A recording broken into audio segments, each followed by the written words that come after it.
There's old Bob Weagle just smiling away.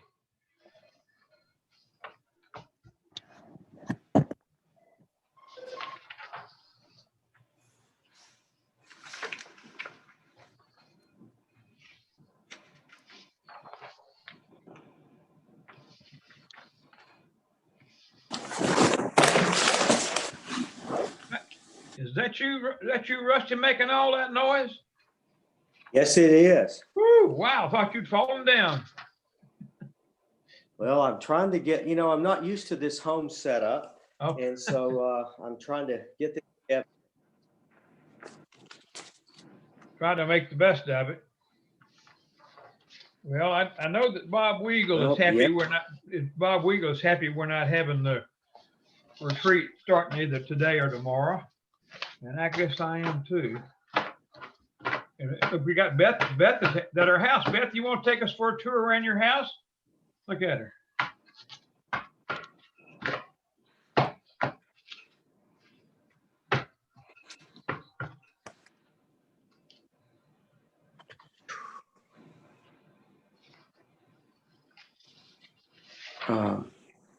Beth, you need to cut that shade down the back.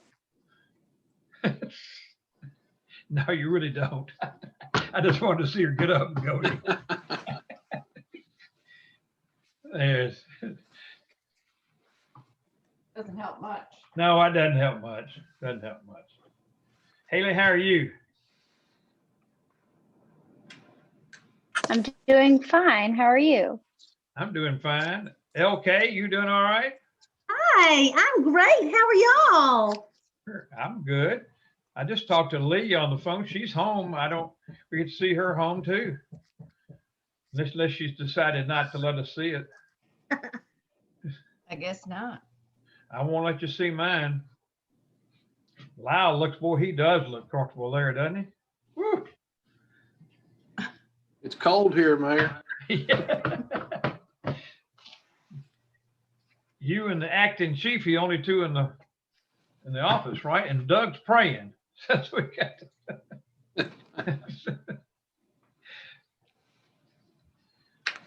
All right, we about ready to go?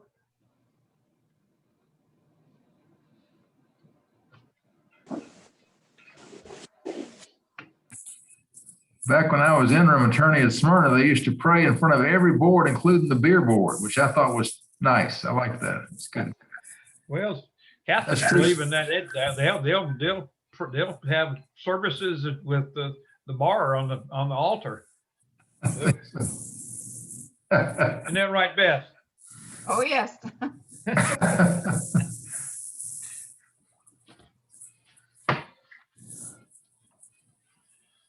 All right. We don't have Larry, so Larry's said he'd probably be out with the plow crew. So he's not going to be there. So we don't have a flag unless somebody just happen to have one in their pocket. We'll dispense with the pledge unless you want to just do it sitting down without a flag. Anybody have any suggestions on that? Bob, I can pull up a picture of a flag right now. all right, put that picture up there. Mayor, there's one behind you. Oh, there is one behind me. That's right. I forgot. That's a photograph. All right, let me move over. We'll do the one behind me. Oh, there it is. Okay. Can we do this? Do you think we can do this sitting down yet? So you think I think we're all right. I think we're all right. I pledge allegiance to the To the flag Flag of the Of the United States of America and to the republic for which it stands, Hands, one nation, under God, God, indivisible, indivisible, with with liberty and and justice for all. justice for all. If you just pause there, you'll work out just fine then. Okay. Public comments. Martha, you're going to be part of the St. George's, right? Correct, yes. All right. Do you have anything that you want to talk about in the public portion other than that? Since we'll be talking to you. Not that I can think of. Okay. LK, you're really still part of the public. You have anything you want to talk about? If we don't let you talk, you already got you on quota, anyway. You give me plenty of time to talk. I'm good. All right. Thank you. All right. With that, we'll close the public comments and we'll see if we can get approval on the minutes of the January 20th meeting we had. I had a spelling error, but I don't think it's material. It's just it's on page 1. It's an update on Harding Place, which is 3. It's just you got Herring Place. So I don't think that I think we can just dispense with worrying about that. Is there a vote for a approval on the minutes of the 20th? Mayor, it's Haley Dale. I will vote to move the minutes as submitted. Okay, thank you, Haley. Is there a second? A second, Louise Bryan. Made and seconded. Well, let's go a little roll call vote for approval. Louise Bryan, aye. Haley Dale, aye. Jim Hunt, aye. Rusty's on mute, but anyway, you're on mute. I saw you say aye. Rusty Moore, aye. Bob Weagle is on mute. He can't even make a thumbs up. Well, we have majority. Bob, can you go off mute?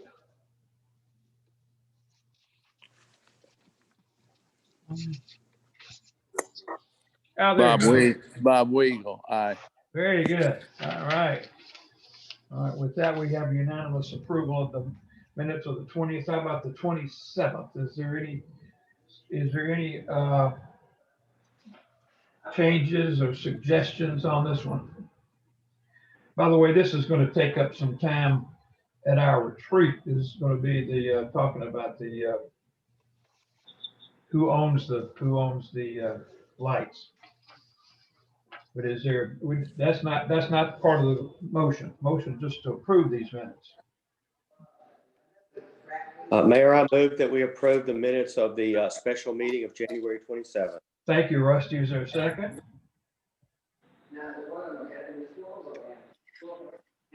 I'll second. Haley Dale. Haley made a second. We need a vote to approve.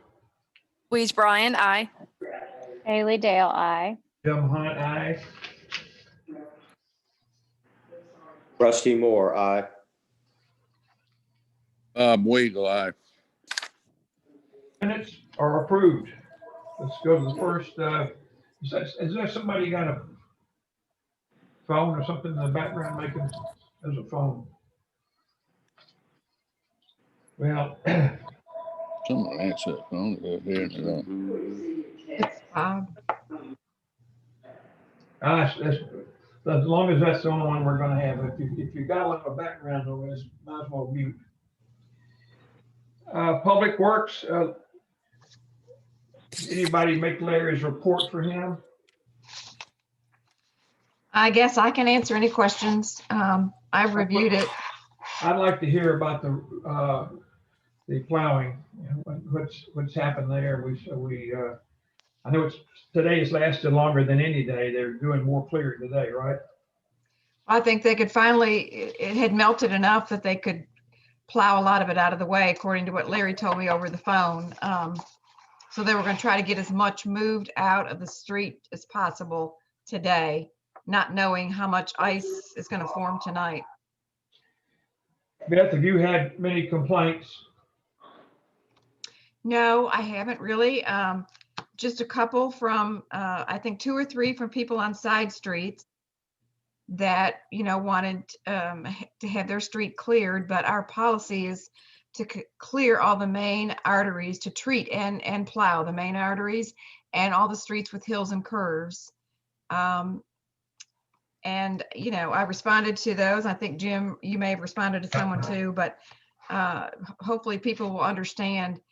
Back when we plowed every single street in the city, it was costing anywhere from $80,000 to $90,000 every time they plowed every street. I'm sure it's more than that now.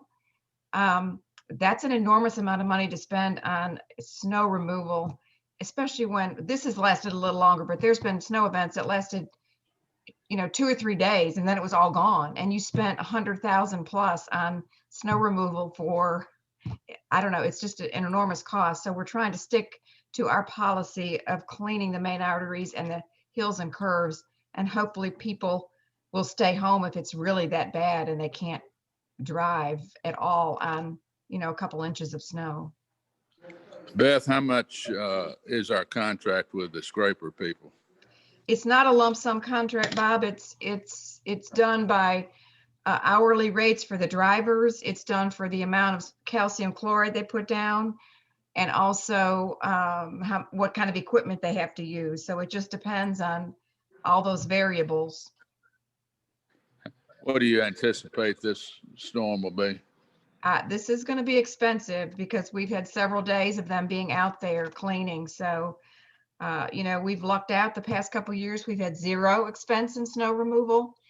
So this year, I think we're going to get hit, and I'm sure it'll be well over $100,000 for the 3 days that they've been out there clearing. How much do we budget for this annually? I think this year it was 75,000. Mm-hmm. So I'm sure we've gone over that by now. Okay. Well, the other part of that is we've gone for several years where we had budgeted and didn't use that money. Now, whether it was carried forward is the other question, whether it was spent is the other question. But I think that we've really been very fortunate, because we had 2 or 3 years, it was $200,000, $250,000, because we couldn't get rid of the snow. So I think if we can get out of there with the 100, with this with the 100, we'll be lucky.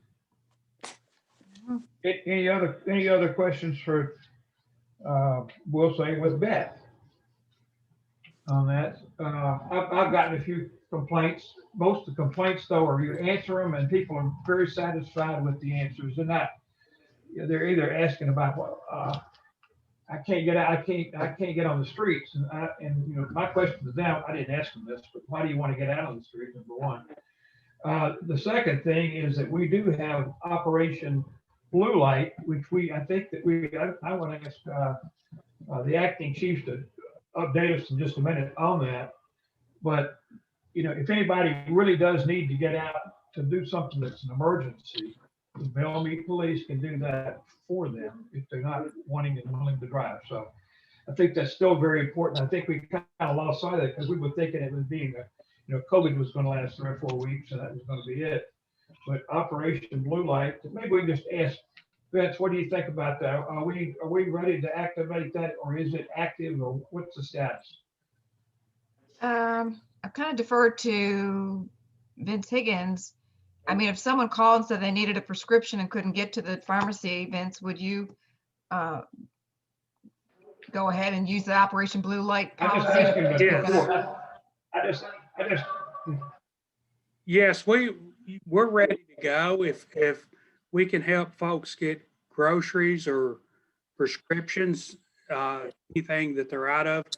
This program started off like, as you said, with COVID, but in situations like this, with bad streets, ice, snow, what have you, we're more than willing to help these people what they need. Well, let's keep that program on the warm burner anyway, because it could happen to us anytime people might need assistance.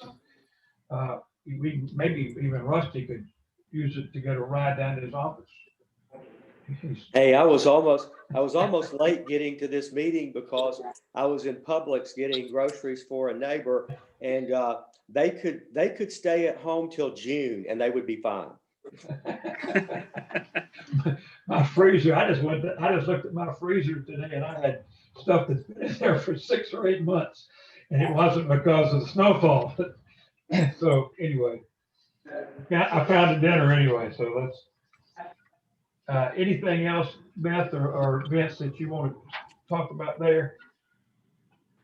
Okay, well, let's move on to the next thing. Is awarding of the contract for Harding Place Sidewalks, which is going to be your page, or unless somebody had some things on public works that we couldn't answer, we just look at it and talk about them. But All right, let's look at page 13, which is the bid results for the Hardy Place Sidewalk project. As you can see, Insight Inc. was the initial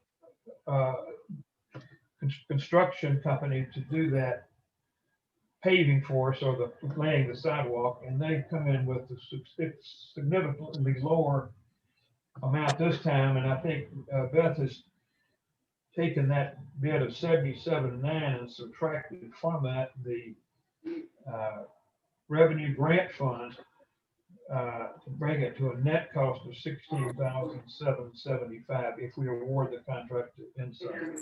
Anybody have questions on that? I did. Oh, sorry. Go ahead, ask questions. Rusty, do you have one? I was just going to comment that I'm really pleased with this bid, and also the grant fund. So this is tremendous. This is really good. Yes. Beth, I agree. Oh, sorry. Go ahead, Rusty. go ahead. I mean, Bob. Haley, go ahead, okay. Bob. Go ahead, Haley. Okay, I just wondered, on the timeline, I just noticed that on the 11th, we opened the bids, and then on the 12th, the memo was issued. And so is that typical, that quick of a turnaround? Yes. I mean, in this case, there was only 2 bids to review, so that was not a complicated matter. Wait, she was talking, when did you send the bids? Oh gosh, they had about 3 weeks to bid. We posted the bid on our website. There's an online program that we have there where they can download the bid I understand. documents. You opened the bid on the Opened 11th. them, yes. I but we- thought you meant you Oh, no, alerted no. everyone. I was like, how did this happen? No, in I'm 24 sorry. I hours? misunderstood No, you. no. Yeah, I get it. We opened it Makes at 10 complete and sense. closed it at 10:01. Well, I mean, I I thought just that's wanted what- I to, thought I that's had what to you were ask. saying. I thought Okay, that's what thank you were you. asking. Opening means opening of the packages. Okay. My So- only Bob. question is, Beth, my only question is why only 2 bids?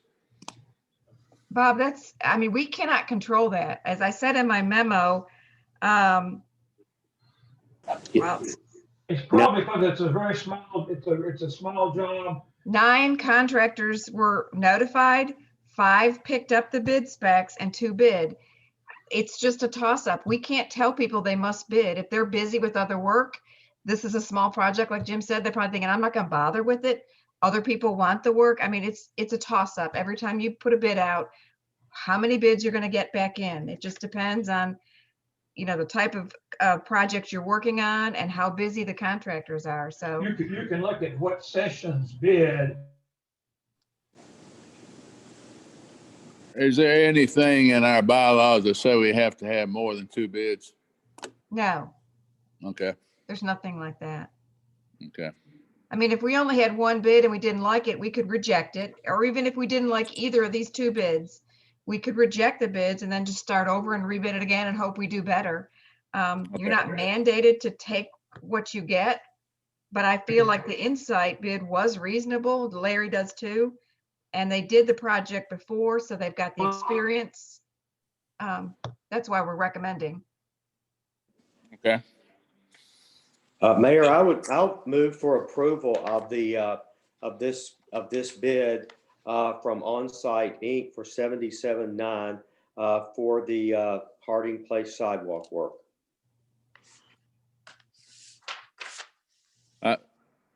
This is Bob. I second that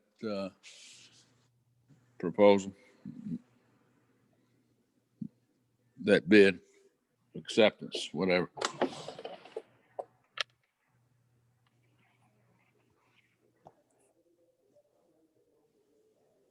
Did we lose Jim? I was gonna say, Oh. where did he go? Oops. We have lost Jim. Oh dear. We just, Rusty, do you want to call for a roll call vote? Yes, I'll go ahead and I'll call for a roll call vote on the motion to approve the bid of Onsite. Louise Bryan, aye. Haley Dale, aye. Rusty Moore, aye. Bob Weigel, aye. And so the motion passes. And we'll move on now to a report with Louise Bryan on the Belle Meade Together Master Plan. Okay, thank you. There'll be more detail about this later on in the meeting when we approve invoices over $5,000. But I wanted to let you know that the Belle Meade Together plan with the contract from Kimberley Horn is 50% complete. The majority of that work is the data collection and context. The website, which is up and running. I hope all of you have been on the website to see exactly what they're doing for us. And they are significantly complete with stakeholder engagement. There were 4 different meeting times with stakeholders. We also put together a video which updates the public, and that's on the website as well. The development of the master plan is about 1/3 complete. We'll talk more about it on the retreat, but the 2 new issues are that Gavin Duke has agreed to give some design direction to everything that we're doing as far as design elements used in the strategy toolkits. And we've looked at a design sprint, some different design ideas for Harding Place and Linwood Boulevard. We look forward to having the final master plan. It's all a series of recommendations. Nothing is anything that we are committed to doing. Rather, it's just their recommendations based on community input. We look forward to having that final plan by April. That's tremendous. Does anyone have any questions or comments for Louise on her report? I just had a quick one. When it comes to individual items like the Linwood traffic situation, will those things ultimately be individually voted on by this group, or is that always going to be based on a majority of input from the residents, or how will that work? Well, there won't be a specific vote per item, Okay. but everything will be evaluated in terms of importance, in terms of budget, and things that are as critical as Harding Place, Linwood, will go back to those stakeholders as well and visit with them in detail to make sure that as we move closer in getting an idea of what really needs to be done or what the best item to be done, we have their consensus as well. Understood. Can you all hear me? Yes, we can, Mayor. Okay, I don't know what happened, but my bandwidth must be not very wide right now. But anyway, I can't get my video back. But if you can hear me, I assume that you all voted on the bid results for the Harding Place sidewalks. We did, Mayor, and we've just been moving down the agenda, and we just had the report from Louise on the Belle Meade Together plan, and we're ready for Chief Higgins to give his monthly report in public safety. Good. I heard Louise. I was back on audio, so I did hear that.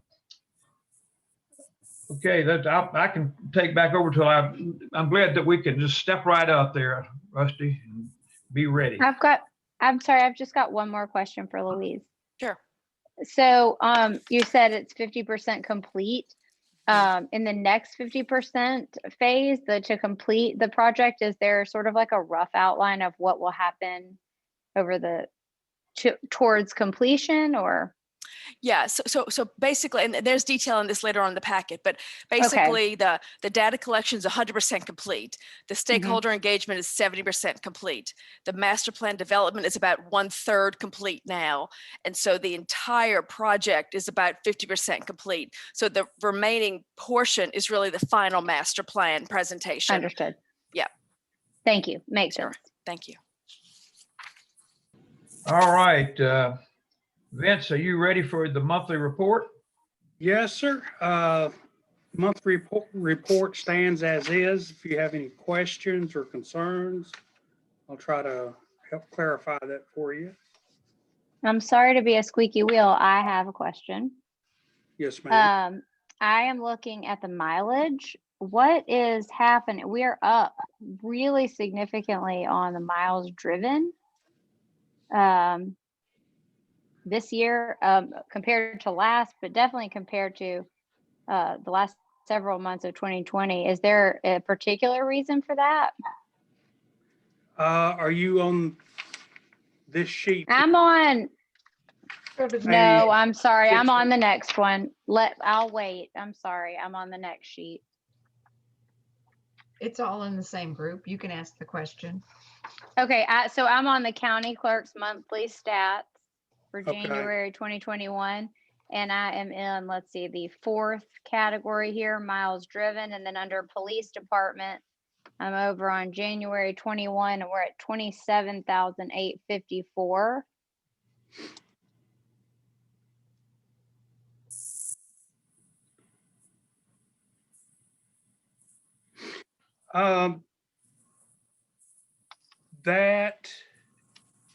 That is going to have to be a typo.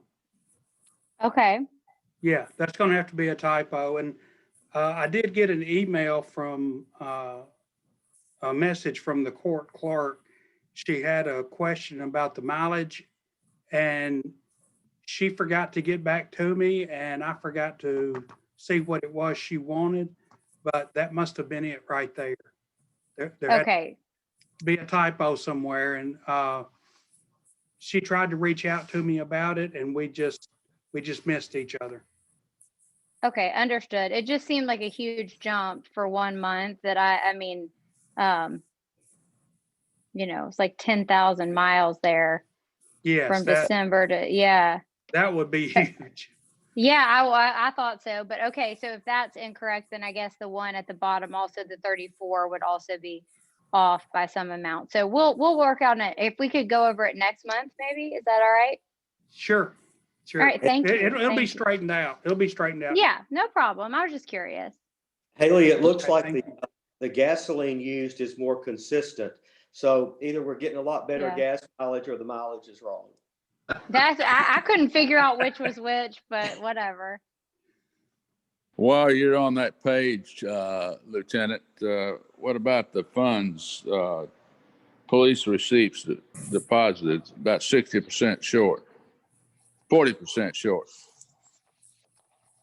That would be a decline from the courts, where I know we've had some of the courts have been canceled, Yeah. and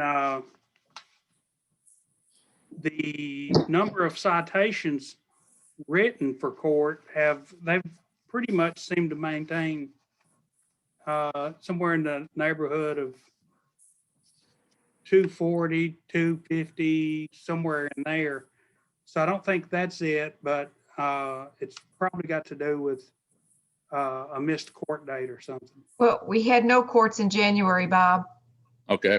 The Supreme Court of Tennessee canceled all court proceedings for January and February, and then they'll let us know about March because the COVID numbers were so high over Christmas and after. They canceled all courts. So we couldn't, even if we wanted to, we couldn't have held court in January. And we don't have any courts this month either. So next month, we'll probably have another downturn in revenue. The people eventually do have to pay these tickets. They're just not doing it now because they can't come to court. So we'll recoup a lot of this money. Good answer.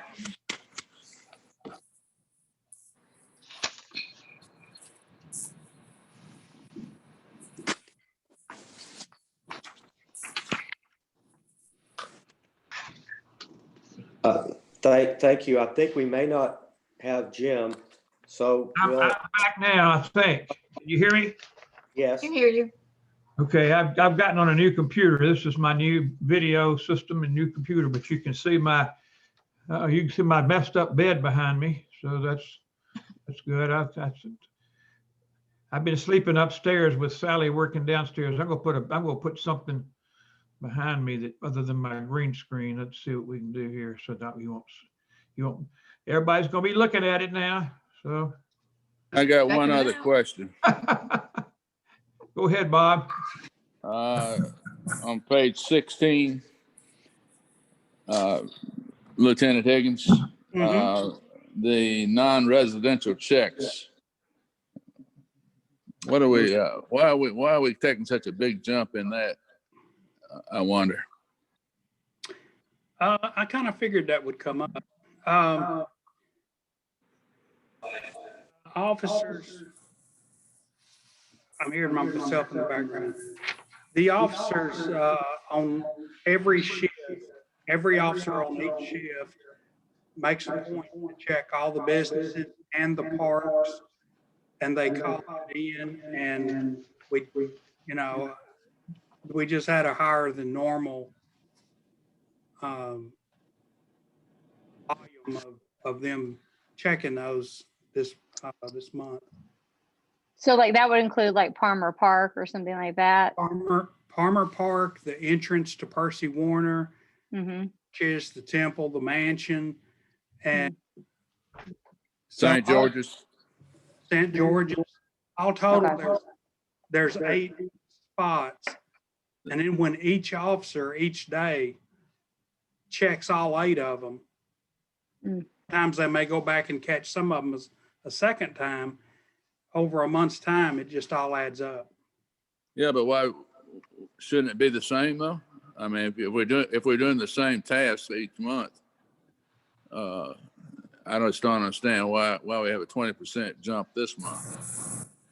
Well, it just depends on how many of the officers go back and check them again. Oh, they don't do it? Okay.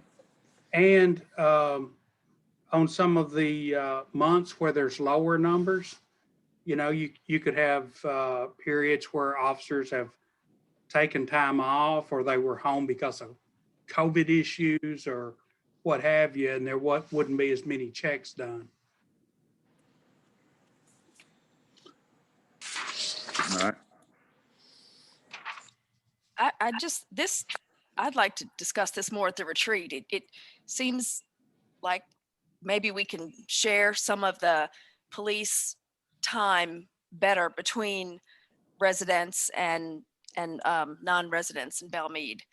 But 1,000 times during 1 month to check on 8 different spots,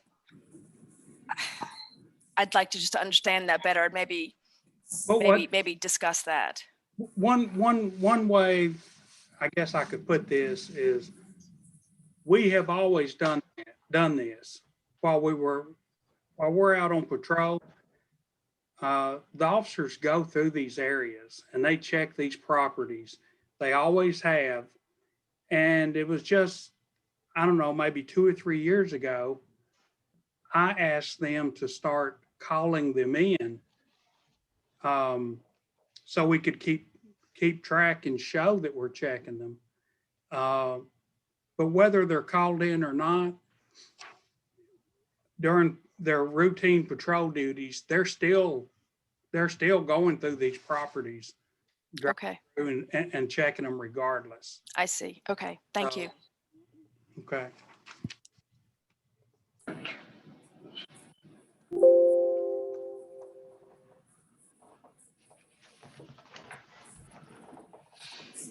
I think I'm back with it now. Louise looked at me, just had a big smile on her face, laughing at me. Where are we on? We still on city services number 1? No, I think we're ready for 2. Well, we're ready for 2. This is a proclamation honoring Dee Howell's retirement, and we really want to give Dee the time and the effort. And she has fallen a couple of times in the last few weeks. She's not in good health. She doesn't have Zoom at home. So we've just made the decision to postpone this till next month. And I hope nobody would question that. But so we're praying for her. She's, as I told Beth, she probably knows more people than Tom Sexton knows. But hers about giving citations to people. But everybody knows and loves her. She's got a big heart. She's a great person. So we will give her the time that she deserves next month. Chief, you were aware of that, right? In fact, it was your encouragement that did that. Thank you. Yes, sir. And she was most appreciative that she could stay home today and heal up and look forward to coming back in next month. Good. Thank you very much. With that, Mayor Hunt, I've got one more question for Chief, if that's okay. On Yeah. the, I am on page 17 on the monthly statistics, and I just had a question. It may not be relevant, but I wondered, is the goal to drive as few miles as possible while being as efficient and making as many stops as necessary? We've got some guys, like the guys with the lowest mileage seem to be the most productive as far as citations written, traffic stops, verbal warnings, and then like our highest mileage, it sort of shifts. And I wonder if there's a particular reason for that, or if we have certain guys like suited for different jobs. I mean, they're probably a perfectly reasonable explanation. I just sort of stuck out to me. It just kind of depends on the officer. Some of them move around more for the ability, and then others, they'll sit still a little more, running stationary radar, and that's a good way. Depending on we have certain hot spots around the city. You run stationary radar, and that's when you can catch people. So it's basically just like a personal preference, like how they want to do that day or whatever. Okay, I just was curious. Yes, you'll catch more people running stationary radar than you do moving radar. Gotcha. They're capable of doing both. Got it. Okay, thank you. I think also it's the shift too. The shift makes a difference. What shift they're on. They're stationary more than they would be otherwise. Yeah. Now, yes, midnight shift. You get about 11, 12 o'clock at night, and the city turns into a ghost town. But they still write citations. They go on Highway 70 most any time and pick up a few if they need to do that. Yes, sir. Okay. Any other questions? Yes. Go ahead, Bob. Lieutenant, on the page 18, the LPR hits. Is that, I noticed on on the stolen license plates, we're getting about 50% reports taken, and on the stolen vehicles, we're getting 33%. Is that something that's are good numbers, or are we happy with those numbers, or is there a reason? Is there a reason why that one category is higher than the other? I don't know. I'm just asking. It's just a lot of it boils down to just luck, being at the right place at the right time when the LPR goes off for either category. Yeah. If the officers are close enough that they can move in on the vehicle and anticipate maybe which direction it's going. So those numbers are gonna kind of come and go. Do you think that the ones that have a stolen vehicle, that they're gonna probably try and get away faster than the ones that have a stolen license plate, because of the penalty is much higher? I assume it's much higher to have a stolen vehicle. Oh yeah, usually the stolen vehicles, when we do find them, as soon as we light them up, they take off. And the stolen license plates, a lot of those, sometimes you pull them over and it ends up to be a mistake. Oh yeah.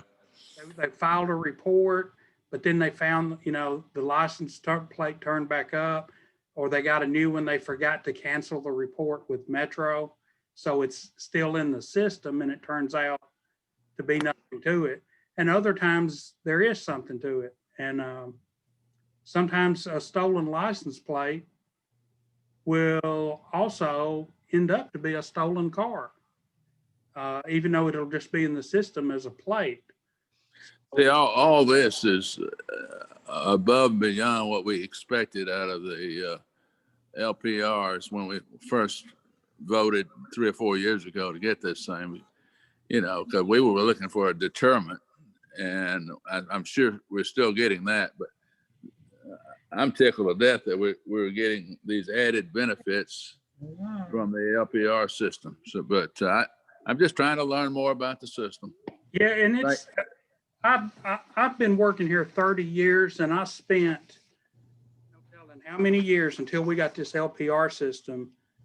I had no idea how many stolen plates and stolen cars were in the area all this time. And this camera, this LPR camera, has let us know that they're out there and they're around us. And we've been fortunate enough to catch a number of them, but a lot of them will run and get away. And, you know, if it's just a stolen vehicle, and if we know that's all that we know about it, then that's basically a property crime, and we're not going to pursue and take a chance on getting hurt over property. So we'll back off and shut down. And well, the point I was just trying to make is that the LPR system just keeps, in my opinion, keeps growing in its benefits, because you know we didn't anticipate all these additional reports which have come about, and I'm tickled to death with the system. Yeah, I'm pleasantly surprised with it myself. I think one of the weaknesses, it's not really a weakness of the system, it's a weakness of the area, that we could be catching a lot more criminals if we could have video cameras that would be in metro or the areas that are outliers to Belle Meade, so that they would get, we could follow up on those vehicles and maybe get metro police involved. By the time this stuff's happened so quickly that 90% of these people are going to get away because we cannot pursue them. And if we had a way just to track them as they went from one video system to the other in the metros, we could possibly make a stop and we get metro involved. That's a good point. So I think it's proven its worth. It's creating a lot of work for us, but at the same time, and we're going to be providing a lot of assistance to metro and to other, as we've already proven, to other counties, municipalities around who are looking at these systems. It's going to be very commonplace in the next 5 to 10 years. So, and we're just remember that we'll be the leader in this. So, Jim, yeah. What is the latest on Metro's position on adding LPR to their streets? I think they've gotten over that hump of the concern. I think the problem now will be financing. So I think that Rosenberg has been quietened by the mob that thinks they're great. They're a great thing to have, rather than that they are a nuisance or they are a harm to privacy. You know, that was his thing, was privacy. Okay. Health and sanitation. Beth, is anything there you want to talk about, the updates on the garbage and trash pickups and whatever? We sent out email blasts, and then you notified Neighborhood Watch also to send out information that the trash contractor is not going to attempt to try to pick up any trash or recycle this week. The roads are still a little bit hazardous, and we don't know what's going to happen tonight. So I know Metro has not picked up any trash either in Davidson County. So he is going to just pick up everything, 2 weeks worth of trash and recycle on next Monday and Tuesday.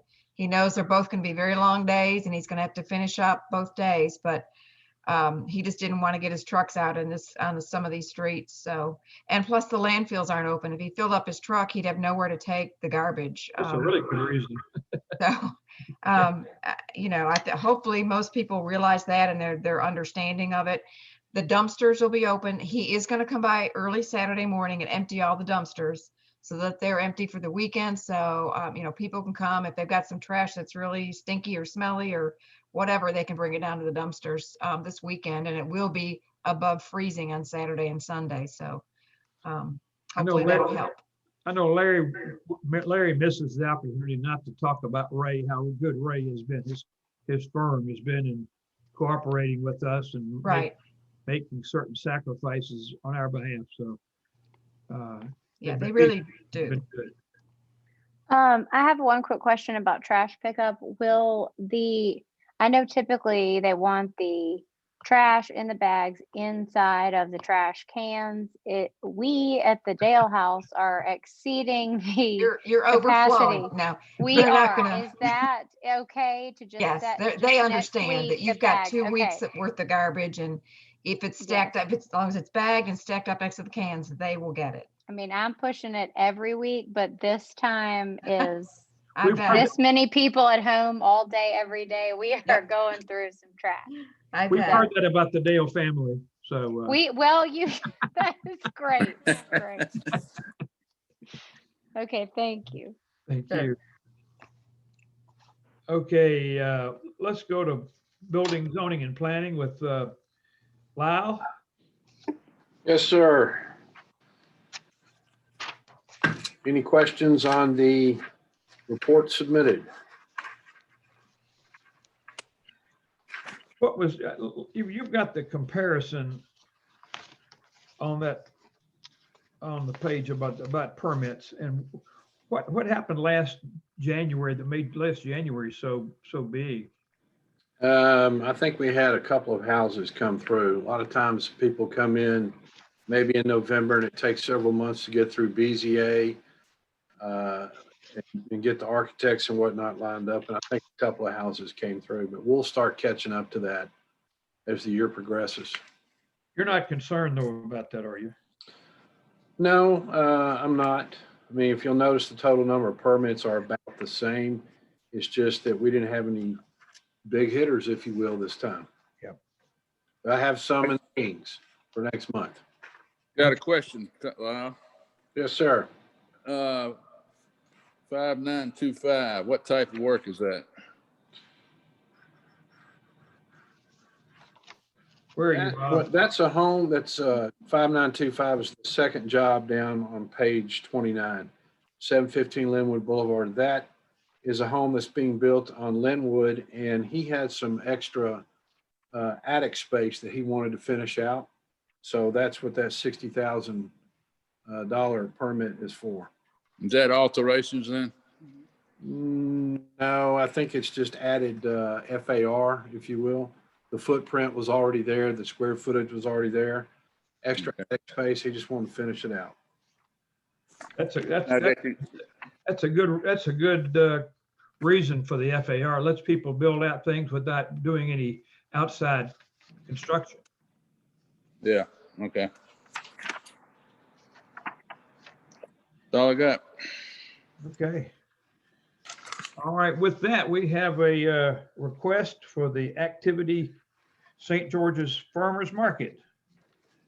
And I'm Martha Rhodes. Martha? I'm on staff at St. George's, and we're back again asking for a permit to run a farmer's market starting on May 6th and running through August 26th.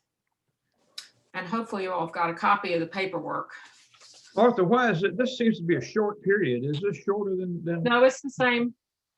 So you were wrapping up in August, huh? We were wrapping up. Yeah, usually that's dictated by what our vendors have, and then it also gets us out as preschool starting, even though it's in the afternoon, so it shouldn't conflict. But yeah, that's the schedule we've always run on. Okay, so that's 3.5 months, I guess, right? Something like that. All right.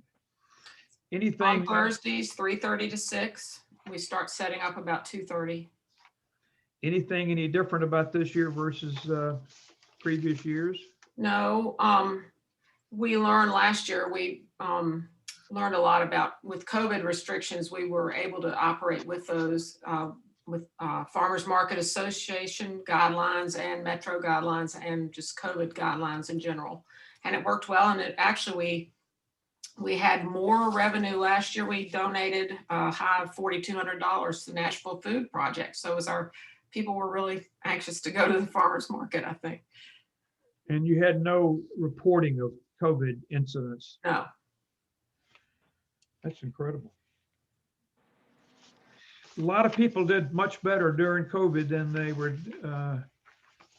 did before COVID. Hopefully, did you learn some things that you can carry forward too? I think yours is just a matter of people knowing you're there and what day you're there and because I think the quality has been excellent.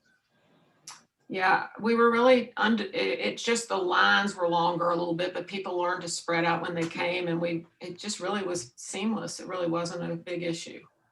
Are you going to remain in the same location, or will the opening of the new facility change that?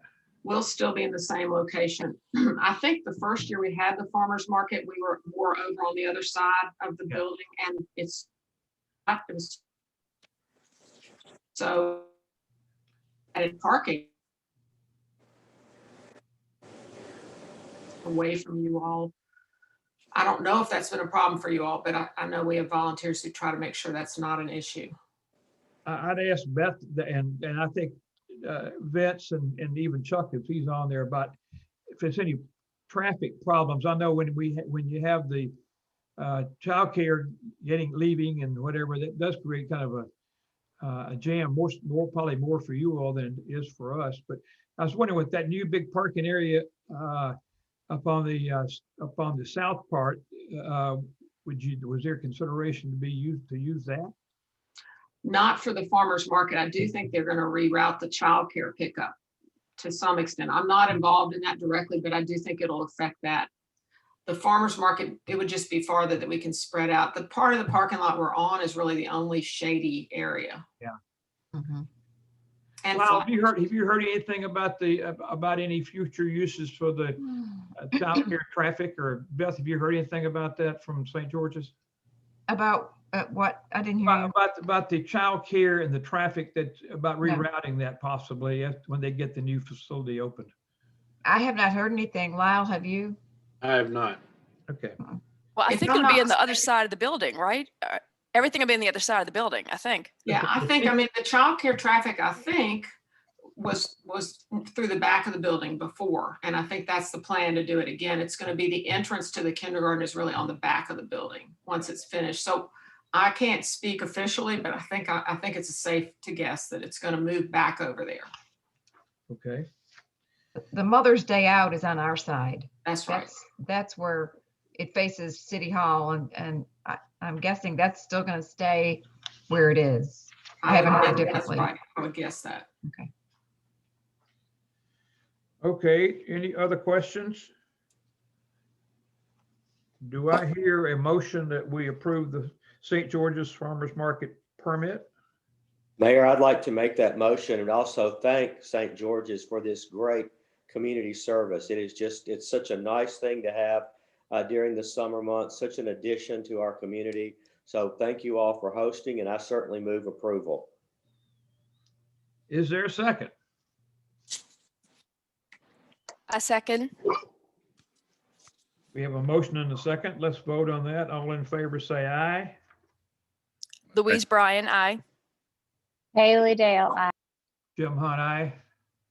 Rusty Moore, aye. Bob Weagle, aye. Martha, thank you very much. We appreciate Thank you. Appreciate it. Rusty, I'll pass along the nice comment. Thank you. Keep up the Take good care. work. Thank you. The another action item is going to be the appointment of Doug Hale as full member of the BZA. We had to go through the steps to get it to him to be a full member. He's going to be a very influential, knowledgeable, and leader member of the BZA. I was very impressed. He sat on active yesterday. He's been attending for several months, and I think we got a really great member that's going to be sitting in for the BZA. Motion to approve Doug Hale as full member of the BZA. I'll move to approve Doug. He was fantastic at the meeting. Is there a second? This is Bob. I second that. Motion made and seconded. All in favor signify by saying aye. Louise Bryant, aye. Haley Dale, aye. Jim Hunt, aye. Rusty Moore, aye. Bob Weagle, aye. Thank you very much. Doug Hale is now a full member of the BCA. Waste collection, no matters. Beautification, LK, Laura Catherine Wood. Hey, sorry, it took me a minute to come off mute. Can y'all hear me? Could be a little louder. Okay, I can talk louder. Y'all have made comments that it was hard to hear me on this computer, especially in the beautification meeting. And so I've implemented some earphones, hoping that helps. Okay, so the big thing is we've started our list of recommended plantings for the Kimberley Horn master plan. We're really excited about this. Kimberley Horn came to the meeting in February, and we talked about how we will be working together, and especially concerning the Boulevard and the parks. We as Series would like to do a focus on natives, and then also we talked about some bee-friendly plantings and perennials rather than annuals and things like that. Our goal would be to have we'd love to have annuals that come back every year rather than spending money on perennials that are then ripped up at the end of the season and that kind of thing. So we are building our plan around that, but we are starting to work with Kimberley Horn on the list of plantings. Also, I asked my members we discussed in the meeting about the board commissioner retreat and if there was anything specific that we wanted y'all to discuss. And then I also asked my members to go home and think about it in case there was something they forgot. And I did not receive any emails. Lyle, did you? Sorry, I can barely hear you. Oh, I'm so sorry. Is this better? It's about the same, actually. I'm so sorry. It's something with this computer. I think that we said the speaker was over to the right-hand side of your computer. We did. I think it helped me a lot to turn up the volume on my own device, and now I can hear you just like everyone else. Maybe, I don't know if that worked for everyone else, but it did for me. If I unplug my... There you go. Oh, there you go. That's better. Well, shoot, y'all told me to do earphones because it was better. Okay, so y'all can hear me now? Yes. Yes. Great. Okay. Everybody else cut your volume down. I again apologize. I will figure this out. So Kimberley Horn came to our meeting in February, and their ask was for us to put together a list of recommended plantings for the Boulevard and also pocket parks, replacement trees, et cetera, et cetera. So we are working on that.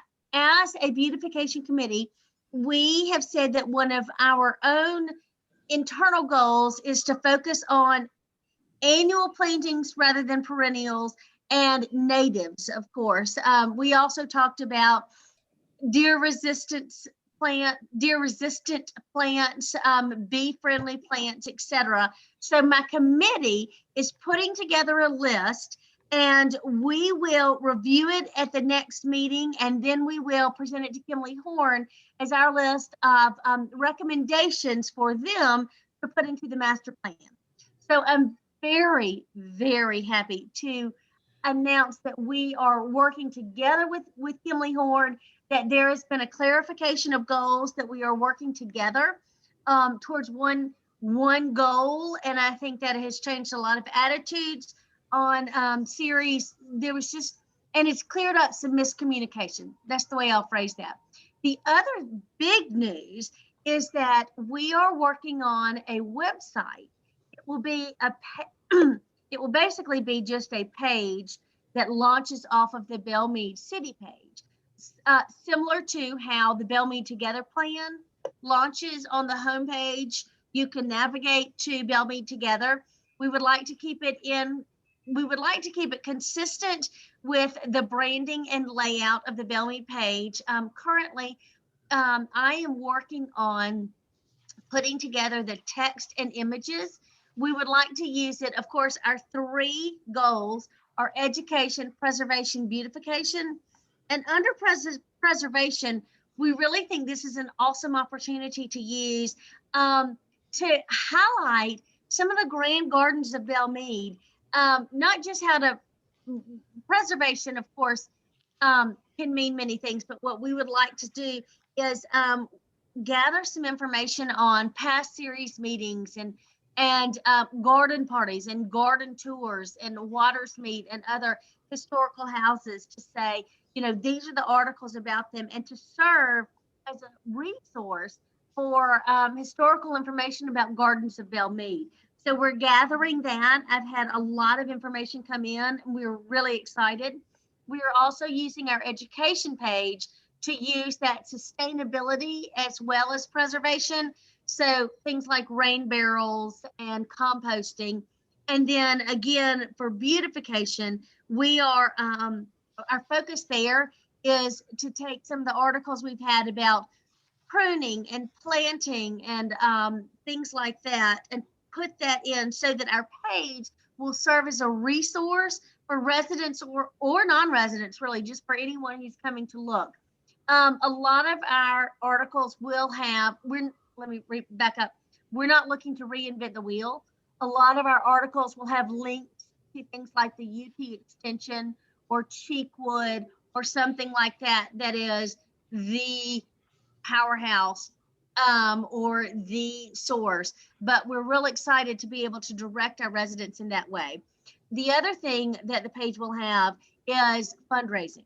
So one of our members actually went to the Belle Meade page and couldn't find where to donate, and also could not find the donor levels or what happens when you do donate. What's your incentive for donating at different levels?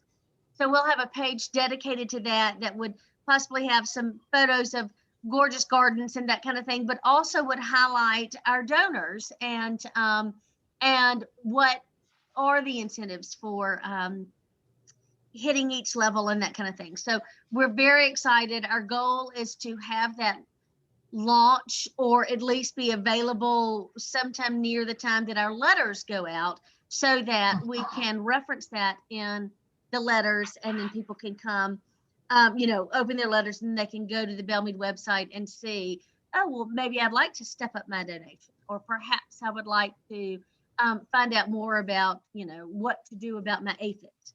So that is our update from our last meeting. I know that's a lot. Are there any questions? I will say that you seem to still have that good, strong attitude I like. Always. This is my passion, Jim. Okay. Any questions, okay? Laura Catherine, thanks again. Appreciate it. Appreciate everything you're doing. One more thing I'd like to just shout out. I would like to thank Louise.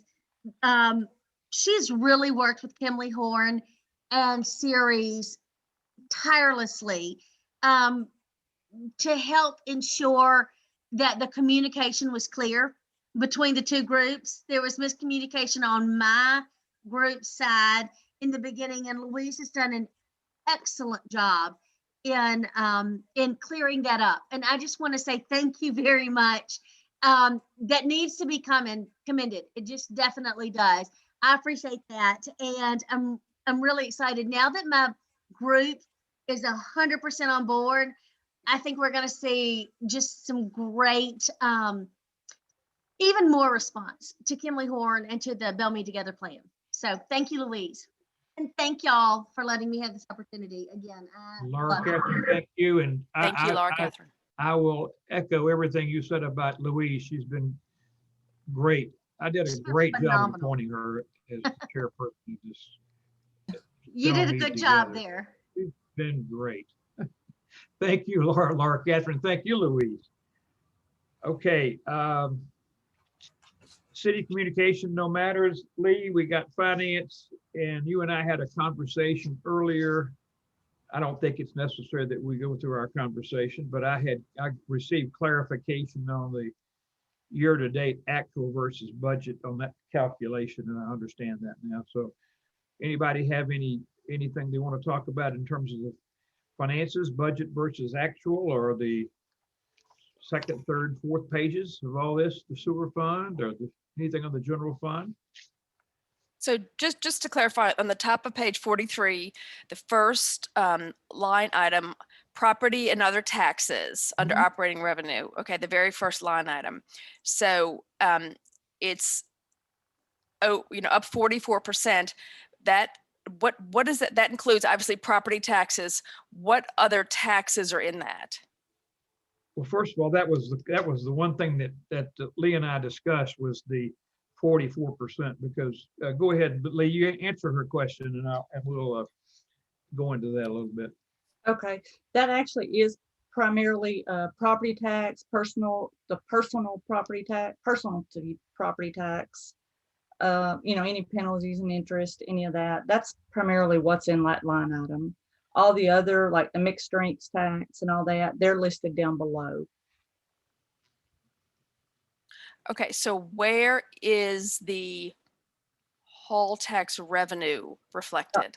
The whole tax would be listed under State income tax, which we haven't received this year yet. We get that in July for the previous Right. year. Okay. Hall. Okay. So it's in state. Got it. That makes sense. Okay. So why is our property tax? Well, here's what, and actually Jim had that question. Okay. I didn't catch it when I did it.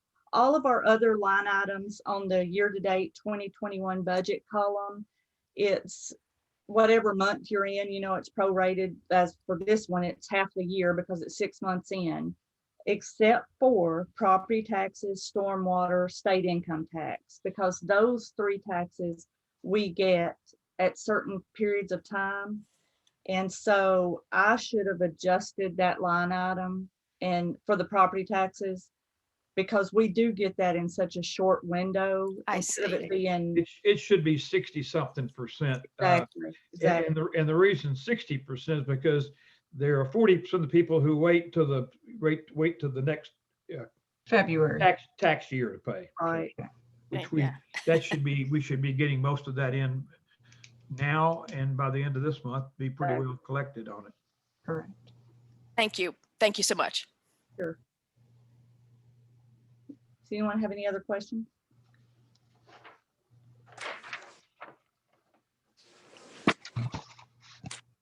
I will say that interest rates, no need to go through this with everybody, but lending interest rates on mortgages are, what's that rate now, Rusty? About in the high twos between, Okay. we see 30-year money at 2 3/4, between 2 3/4 and 3%. 30-year even jumbo, unbelievable. And that obviously reflects in your short-term rates, which is what we're dealing with, and we're down to 0.16 on the state fund, and I just did a real quick calculation on the CD laddering, and it's beginning to reflect strongly toward that double single digit, whatever you want to call it. We're down in the teens now on the CD laddering program. So we're not going to be collecting much interest this year. Mr. Mayor, I've got a quick question. Mhm. For Lee, what is the TVA item under operating revenue? The gross receipts TVA? Sure, that we get that actually quarterly, and it's, Beth, I believe this is right. Isn't that where they use the phone poles? It's not really a franchise fee. It's in lieu of tax. So I guess it's some sort of a franchise fee, but it comes directly from the TVA, like Lee said, once a quarter. We've always collected it. Everybody gets the TVA money. But that's Mhm. not the F and E tax that we get for what that we get. No, it's always separate, always has been, ever since I've worked here and never changed. It's some sort of similar to a franchise fee, but it's an in lieu of tax. But it is money we receive, Yes. and we just have not currently received it because it's February. Oh, that's the Oh. in lieu of tax utilities. Those are actually, I believe, two different things. The TVA Okay. tax is, we get that from the state quarterly. Right. The- In December, we received half of it already, which is correct. Two Right. quarters worth. But the in lieu of tax, Beth, for the $5,000, we get that once a year. That's from Nashville Electric. Right. Okay? So we get TVAs in lieu of tax, we get Nashville Electrics in lieu of tax. And NES only pays us once a year at the end of the fiscal year. It's usually the last 1 or 2 days, June 28th, 29th, 30th. They wait to the last minute. and they pay us.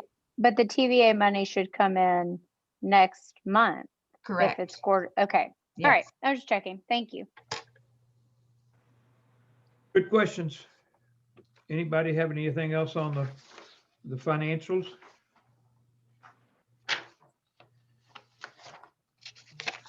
Bob, you have any questions on the sewer finances? No, I don't. I have some questions about the accounts payable, the invoices, so. Okay, I do too. Street aid, I'm putting these all aside. Okay, the next thing would be the approval of invoices over 5,000. We'll go through these individually, because I have questions on a couple of them. One is the Chrysler Dodge Jeep, and Vince, you may want to, I don't know whether you've seen this or not, but it's got I'm sure we voted on this, $8,652, but it's not broken down as we voted. So Beth, can you or Vince or Lee talk about what some of these things? Event for the two SUVs. I'm not sure. Do you tell me? Yes, it is. It It's is. the equipment. It's the equipment. Yes, sir. And since those were new vehicles, we outsourced everything right back to the dealer, right? Well, we got estimates and they were the cheapest. So this was approved 1 or 2 months ago, at least. And we got 3 different estimates, and Chrysler Dodge Jeep Ram of Columbia was the least expensive. A lot of things could not be, since this is a Ford Explorer and we don't have any Ford Explorers, we had to get all new equipment that's retrofitted specifically for this vehicle. We couldn't use any old equipment from the sedans. So it is a little high, but we didn't have a choice. We got cup holders. I see. We're glad we got the cup holders in there. Do you remember what the $1,825? That's the ILS. What is that? Vince, do you know what that is? What is it? I don't know how they code the different parts. I thought ILS would have something to do with it. BW is usually black and white. I just didn't know if that's a lighting system, some kind of lighting system. There's different lighting throughout the vehicle, and all the parts have come in, and we picked them up from Chrysler Dodge in Columbia and loaded them in the Explorers and delivered them to On Duty Depot, who is doing the installation, and that's where the vehicles are at right now. This seems like an awfully lot of exercise for these. Is this because we've selected a totally different type of vehicle? Almost every time we buy new vehicles, we have to get all the equipment for it, and we bid out the equipment separately from the installation. So it's not this, we're not deviating from our normal procedure, really. On Duty Depot they're able to do the installation cheaper than what the Chrysler Dodge dealership could do it for that ordered the parts. So we picked the parts up from them, delivered the vehicles to On Duty Depot, and they're in line to be installed. Should be done within a few weeks. When we do this future vehicles, I really would like to know that how much difference there is between getting it done by the depot versus the dealership, because we're driving between the two, taking stuff back and forth and whatever, we may be losing the advantage of the price difference there. I don't know. So that's worth looking into. That's a good point, because it was a little aggravating to have to go get all that and then move it to another location. Okay, well, just write that down in everybody's notes, Beth, including yours too. So we make sure that we're doing it the most efficient way. Not necessarily the most efficient way is not always the least expensive. Okay, we've got that for $8,652. We have Digital Ally. Sorry, Mr. Mayor, I've got a quick question. So this number, do we have 2 of these vehicles? Yes. 2, yes. Okay, I understand. Sorry, I was comparing the number to something in our commissioner packet, but I think it does appear to be half of that number. Okay, thank you. Digital Ally, what is that? That's the in-car cameras. Okay, good. Okay, that's the 2, but there's 2 of those. So that's another part of the expense of the vehicle. $5,338.94. Let's see what else. Kimberley Horn, $16,220. That's the payment on the account. I've got a question there. Yeah. Is this billing request number 3 or is it billing request number 5? It's number 5. That was a typo that said number 3. It's number 5. Yes. Bob thought we'd voted on these before. I agree. Okay. Thanks, Bob. All right. 16,220. On the SCI Technologies, I couldn't find am I looking at is there a price that's buried in there somewhere? I'm just, $39,000. Gosh, I looked at it for a minute and a half, didn't see it. 39,000, and this is the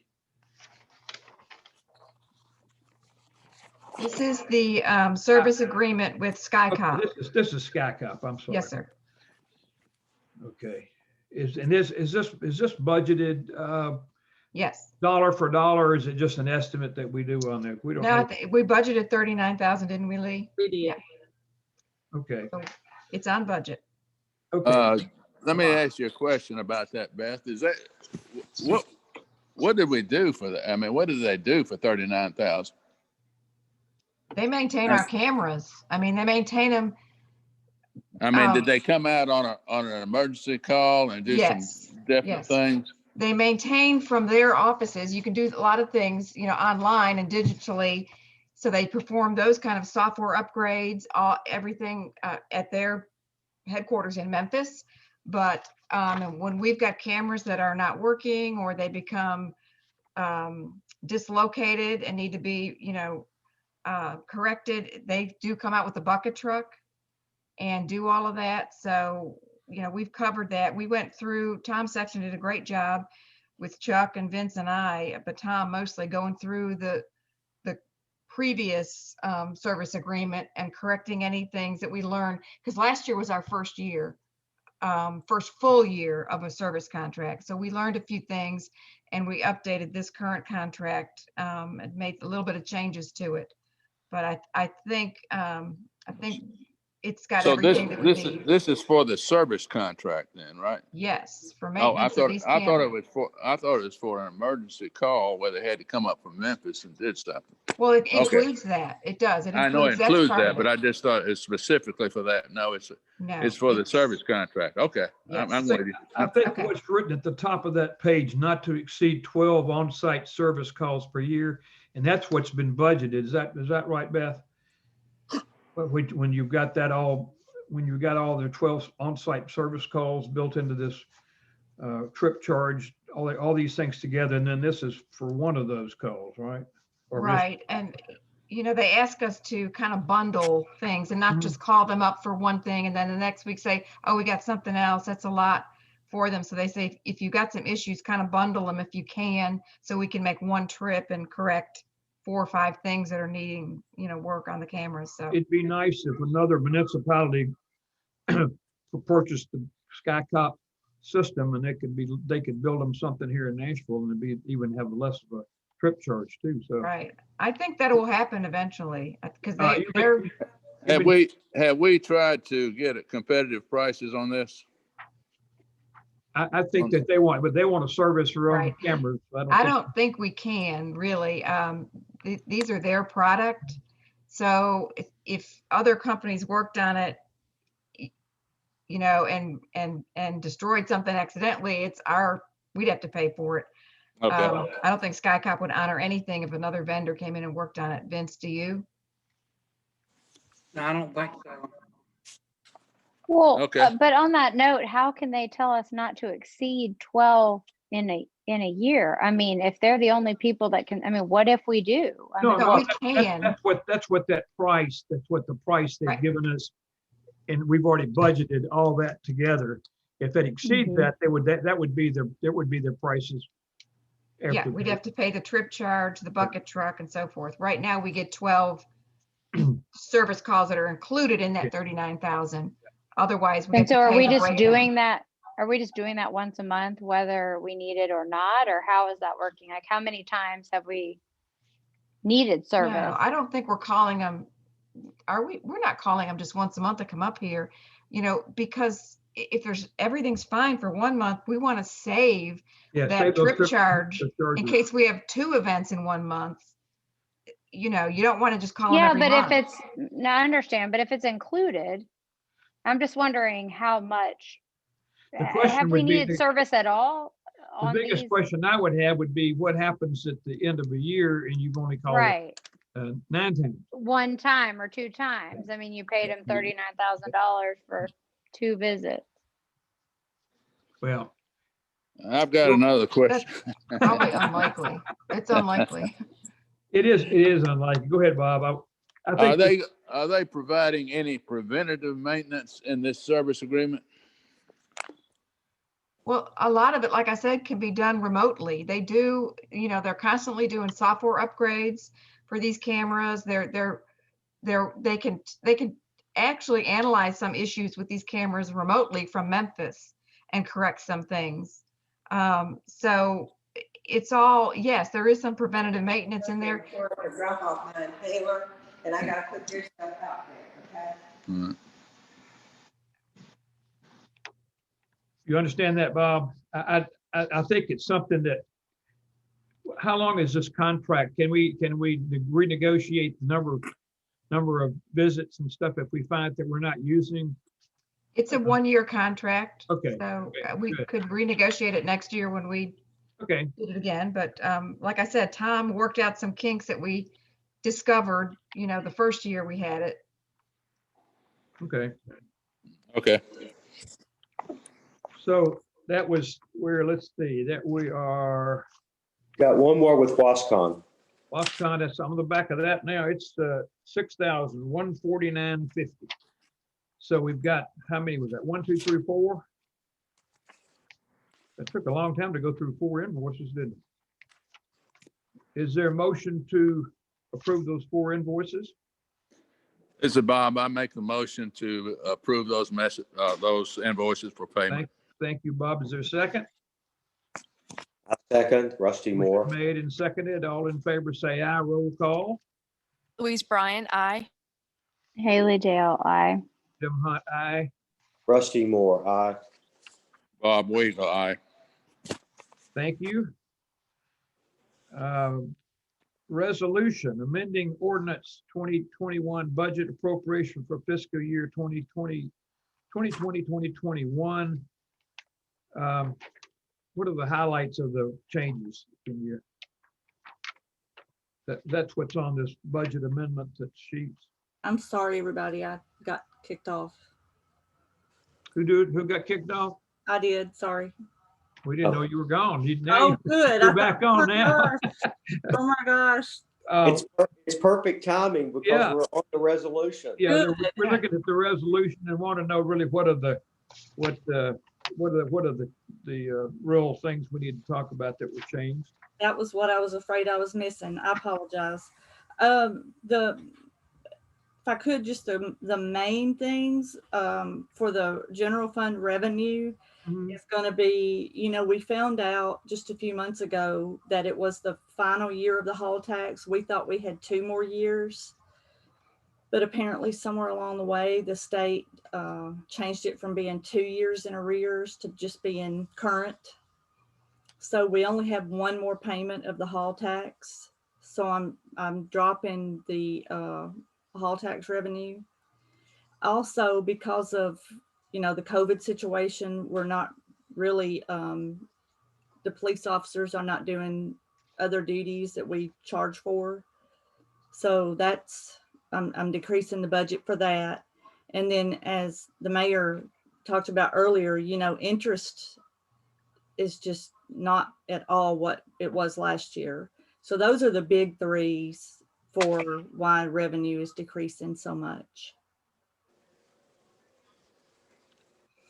Lee, I'm confused about the haul tax. Sure. I mean, are you talking about when we recognize it, or are you talking about? I mean, we've all known the amortization of the expiration of it.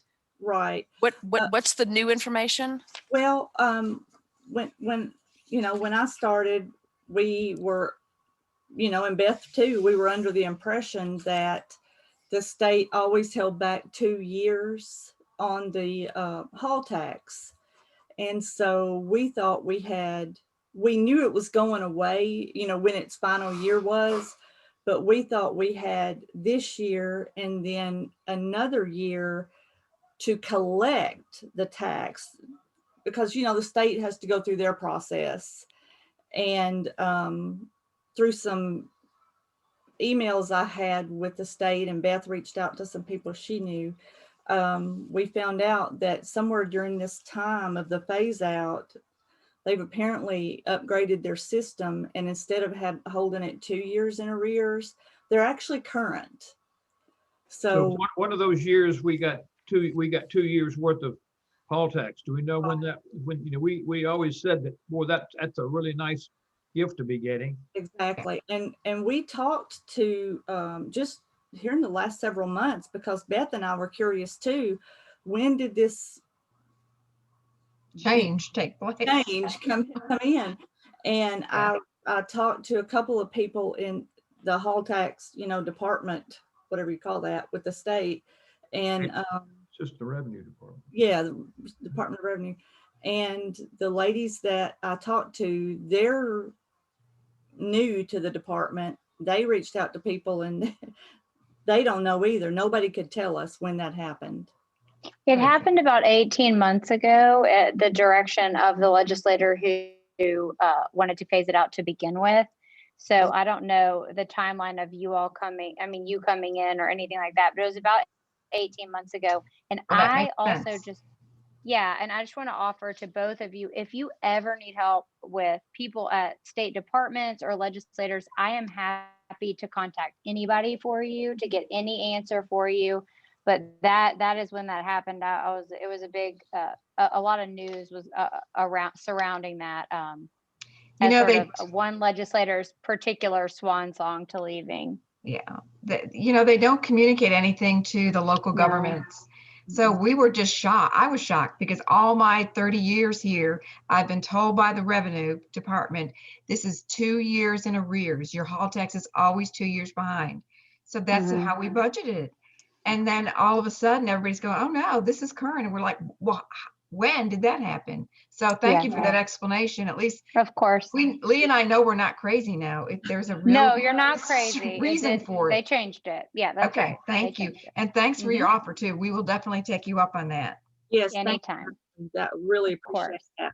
It was, of course. a little difficult. Lee, but before the retreat, would you go back to the last, let's just say 6 or 7 years and just notate what those tax collections were for the hall tax, so we just can see the bubble that burst 2 years ago.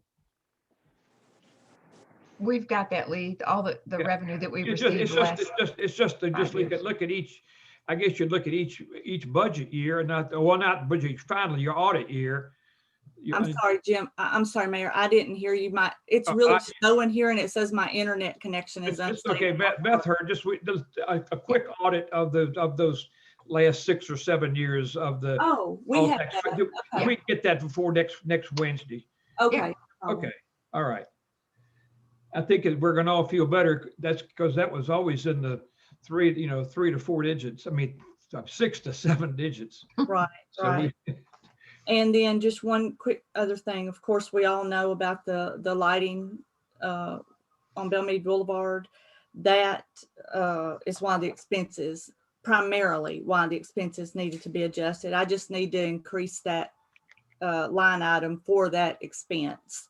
But on a positive note, we did save, I think it was about 105,000 over what we had budgeted for paving. So it netted out to where we only really had to make a expense change of about $316,000. Okay, well. So where exactly are the lights on page 61 reflected? I'm sorry, I don't have page numbers. That's the resolution 20. Oh, it's the resolution. Yeah, that's the Okay. resolution. It is in the, bear with me. Capital projects fund, The capital projects, exactly. under streets. Under streets, exactly. Oh, got it. the Okay. 794. Got it. Got it. Okay. And right now, we've only paid for the first part, but I went ahead of obviously and made the full adjustment because we will pay that prior to the year end. Mhm. And we'll be talking about the ownership at the retreat. And I don't know that there's a lot we can do, but we can talk about it and become either more upset, or we can be settled that this is how it works. And just really quick, Mayor, if I could, the sewer fund, I don't know if we're ready to move on, but I just really have one comment on the revenue for the sewer fund. And that's something, we're finding out that metro fees for charging, or metro fees they're charging us to process the waste is increasing. So of course, that the net difference means our user fees they're going down. So I've reduced that for that change.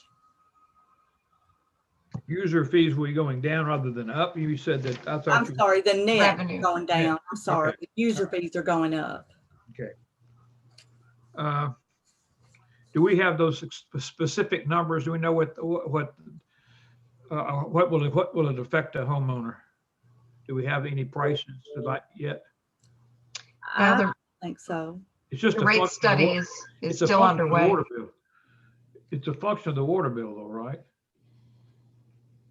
It's complicated, Mayor, and I don't want to know. I don't want to get into that, but it's I know. it's a function that's built into the water bill. it is. I mean, Yeah. there's a wholesale rate that's charged to Belle Meade customers to process Yeah. all the sewer, and then there's the actual individual charge to each homeowner for the amount that they use at their house. So there's 2 charges that come from Metro that the residents have to pay. So Buddy Petty's about 50% through the rate study right now. We'll Good, meet with them okay. again soon. Okay. So hopefully, I don't know if I'll have any information by the retreat, but we'll have it in the next couple weeks. Well, Beth, is this separate from the stormwater fee? Yes. Thank Yeah, you. this is you're for not sewer. allowed. You're not allowed to dump your sewer into the stormwater. No, don't do that. Yeah, this seems like everything is getting more, not only more complicated, it's getting more expensive and more complicated at the same time. Yes. And that means we got to keep an eye on this thing really closely, because I don't necessarily distrust these people, but I don't know that they know what they're doing. So it's something that we can monitor. It should be monitoring. So one last question on 62, which is the revenue. So the hall tax from page 43 is $1,371,000. And so can you break out the intergovernmental? I don't understand how we're at 1.1 under the amended appropriations. I'm sorry, Louise. Getting my pages here.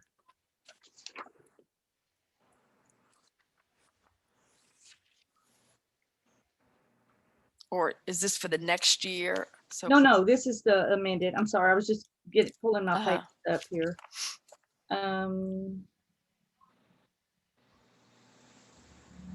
Yes, I dropped down the hall tax. We had budgeted 1 point.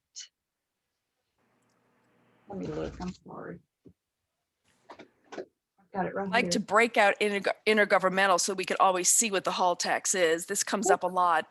Okay. When we don't have that hall tax broken out at intergovernmental. Okay. We're not going to have that much longer, but I would. Right. I know. I'd like to see an audit done on that as I've just asked for that. Yeah. Sure that we do. Okay. We had budgeted. Uh-oh, she's froze. I think we missed her.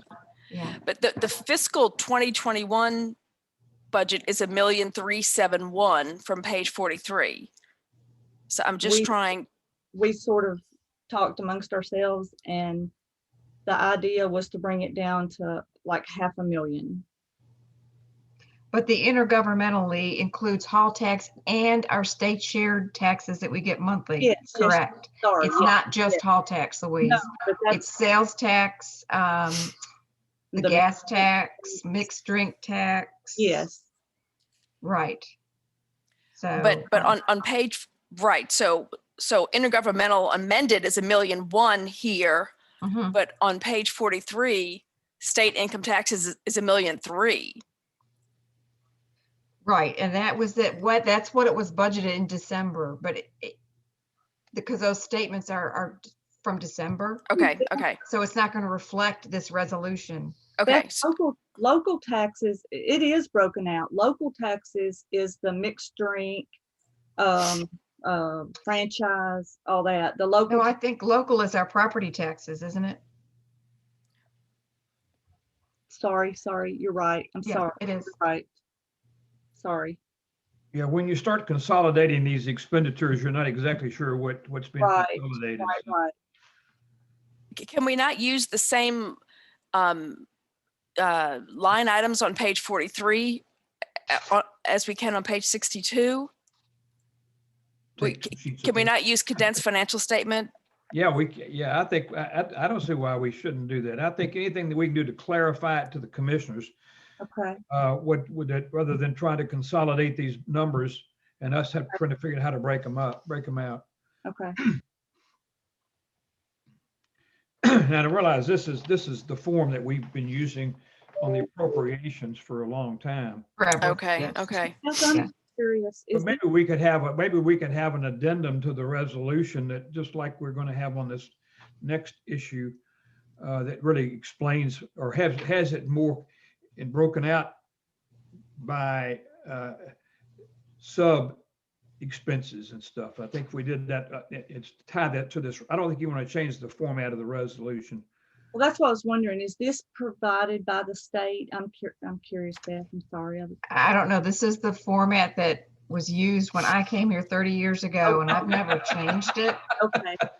But I think if rather than change the format, let's just have an addendum to this that really if you explains. all want to go ahead and discuss the legislation part, I'm having to work on my desktop, but I can scoot over while you all are discussing. Don't worry about this today. I think that I think if we can get something maybe by next week we can look at to approve the new format. Okay. Of something to expand, just to attach to this resolution. Would that be okay, Louise? Yes, I just would like to see. I'd like to understand it based on, the condensed financial statements from page 43. It seems like I do agree. I Apples have to all apples. my work papers. I just obviously don't. Yep, that's fine. Thank Okay. you. Thank Okay. you. We Sure. can do it. Okay, thank you. Are we all, quote, comfortable enough to vote on the resolution 2021-01? We want to hold up. When do we have to have that done? Do we have to have that done by a particular date? No, I just don't know whether. I Could don't know someone what- restate for the record what the resolution is actually doing now after all that conversation? we're amending our budget for all the things that have happened for the past 7 months in our fiscal year that have changed what our original budget was set at. Okay. You know, there's things that happen that you don't expect, you have no way to predict. Interest rates plummeting the way they did. I mean, we were, you know, back a year ago when we prepared the budget, we were having great interest rates and interest revenue. Right. Not anymore. So we've got to amend for that. And then we found out this thing about the hall tax. So we're amending the budget now. We try to do it twice a year so that it's not all at the end of the year in June. Yeah. So we can kind of keep our financial statements somewhat more accurate. So that is what Lee has done. She's gone in and amended both the revenues and expenditures up or down, depending on the way things fall, so that we can get a more accurate number and more accurate financial statements. And then we'll do this again in June at the end of the fiscal year. Understood. That's Thank you. it's a really good question. The corporate world doesn't believe in adjusting budgets. Like that.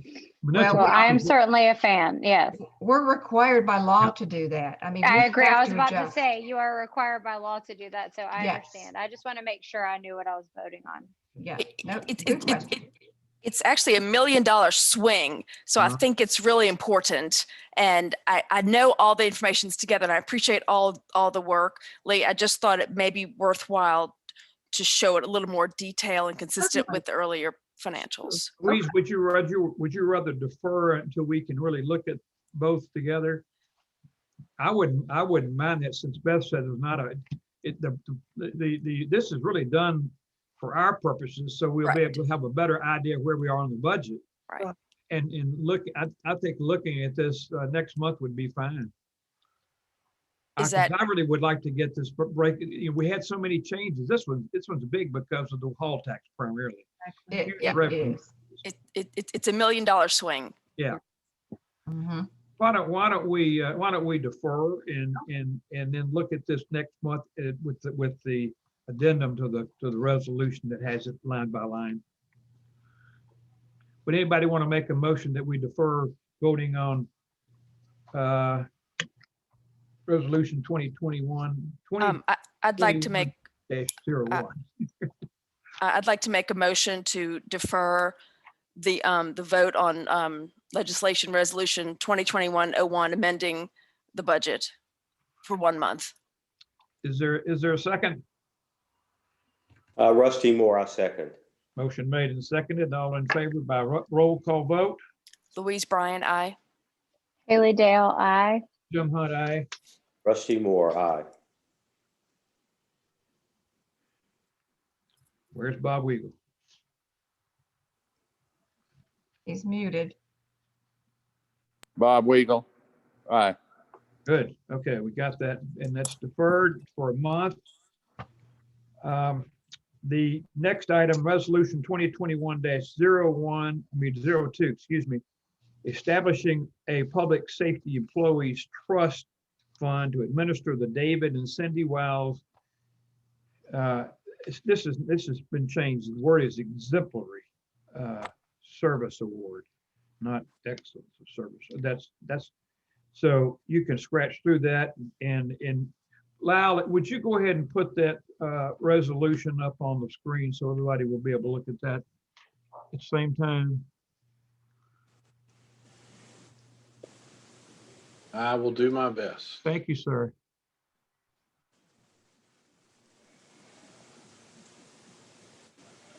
That's the PDF, if you can do that PDF. Hope you don't crash everybody's computer when you do that. everybody should have received this, but I'm not sure everybody read it and completely understood what we're doing. And I want to, first of all, talk just a little bit in general terms. David Wiles, many of you all know him. Some of you don't know him. David, he's a runner, and one day he was running and I was walking, and he came up to me and said, I'd like to do something for the police. And I said, okay, what do you want to do? And he said, what would $1,000 do? And I said, to be frank with you, not much. And I knew he manages some big funds. I knew there was plenty of money there. But anyway, he was so happy with the police that I said, why don't we look at this? At the time we were talking about the Officer of the Quarter. The Officer of the Quarter evolved from there to where we were talking about a significant amount of money that he was willing to do, but we decided that it would be better to put this, make this a more, we'll call it special award by calling it the Exemplary Service Award. He agreed to go to $30,000, but then when I corrected him on an error that he had made, he lowered it to $20,000. So I did some downselling there, which is, I ought to be shot for that. But anyway, he's going to continue to support this. He'll increase it, the fund as necessary. But he wanted to call the fund after we've gotten this far. He didn't want any recognition. And when he got to be in the big money, he said he wanted to call it the David and Cindy Wiles Exemplary Fund. So Exemplary Service Award. So we've gone through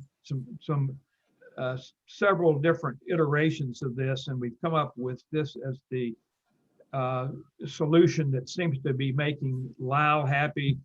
It should make the police department very happy that there would be an award given sometime. It's not necessarily quarterly. It's not necessarily ever going to be given within a particular period of time or to one particular person.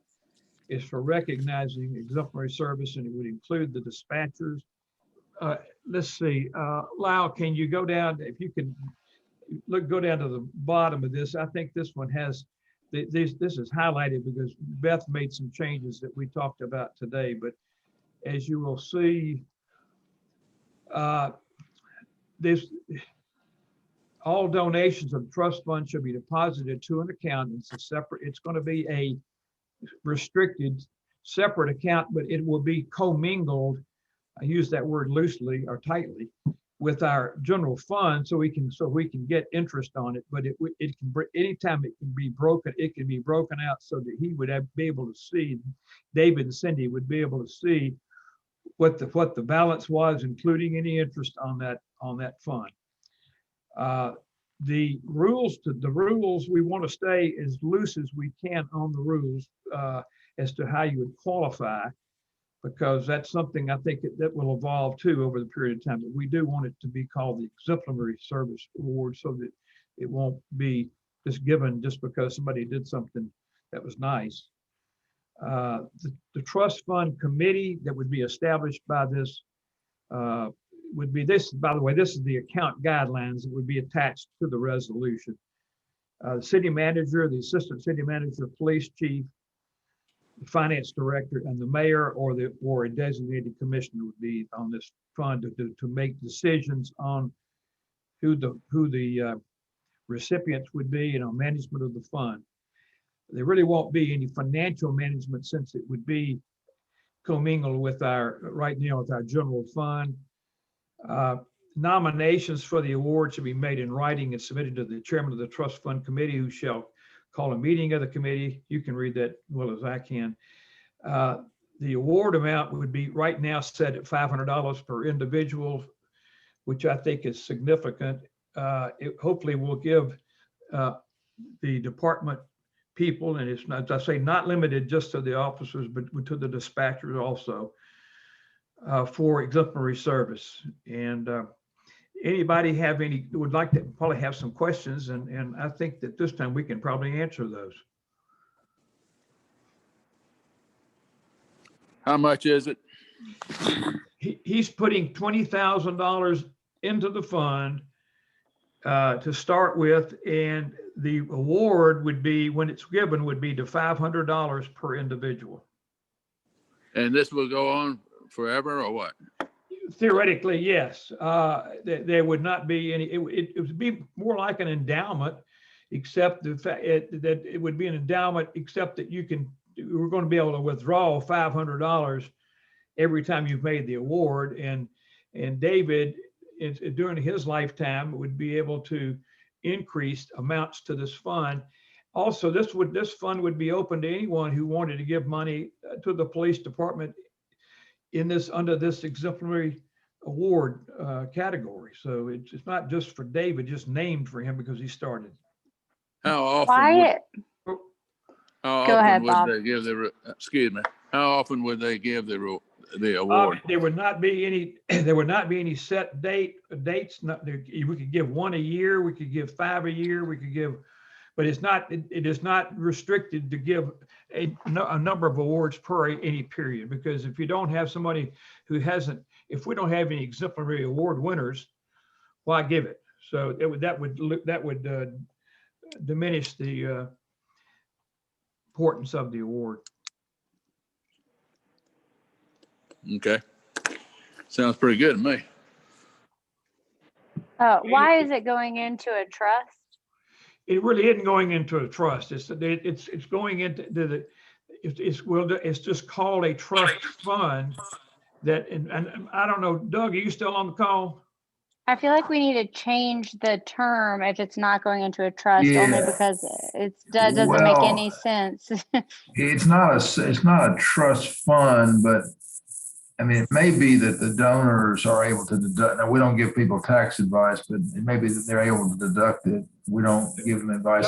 Doug, any contribution you make to the city that's not taxes is deductible. So they wouldn't have. Okay. Well, thanks for that. But the trust cannot earn interest without getting a tax penalty also. So. Well, I shouldn't have even started down that road. Haley, this is commingled. They wouldn't be receiving the interest on it. They would just be getting the credits for it. In other words, your fund has grown from 20,000 to 20,200. I think the reason, to answer your question, Mayor or Haley, is even though it's not a trust fund in the sense of a dedicated fund, it's important, I think, to just have it accounted for separately. And it's going to be restricted in its use. Right. This is and I talked to Beth and our finance director about it, or didn't talk to her directly, but Beth did. This is, some other cities do this. Brentwood has done it with, they have a broader recipients, like the library. They have people who want to give money to the library and things that they have that we don't have. But I think it's good to call. I don't think there's a problem with the nomenclature of the trust fund personally, even though it's not a trust in the sense of a private trust. So for our purposes in voting, this is just a fund to be administered separately from our general fund. That's for right. A specific purpose. Okay, because a trust follows a completely different set of rules that I just am like, okay. That's how I see it working, and subject to these guidelines, which are actually, they, and the board, the commission over time may want to expand the purposes. It may want to expand the gift of the award amount, other things, add restrictions, other things. But it was a way of getting this off the ground to honor the donors' generosity, as soon as we could. And it may be, and I was concerned about the terminology trust fund. Because trust fund does have a connotation to it. Maybe we should look at changing the wording of what that is. It's a segregated. It's not segregated, but it is. It's almost like earmarked. It's like earmarked funds or something. Restricted fund. Restricted. Sure. Yeah. I mean, we can certainly look at that. As I said, I confess the only form I was able to find for something similar was from the city of Brentwood, and they used the term trust fund. So I don't think they've not come to any harm with that. They've had it for 30 years, but certainly we can try to come up with something different if that troubles the board. I wouldn't mind in just changing the word trust fund to restricted. Sure, whatever makes sense. Would that, I wonder if that works all the way through.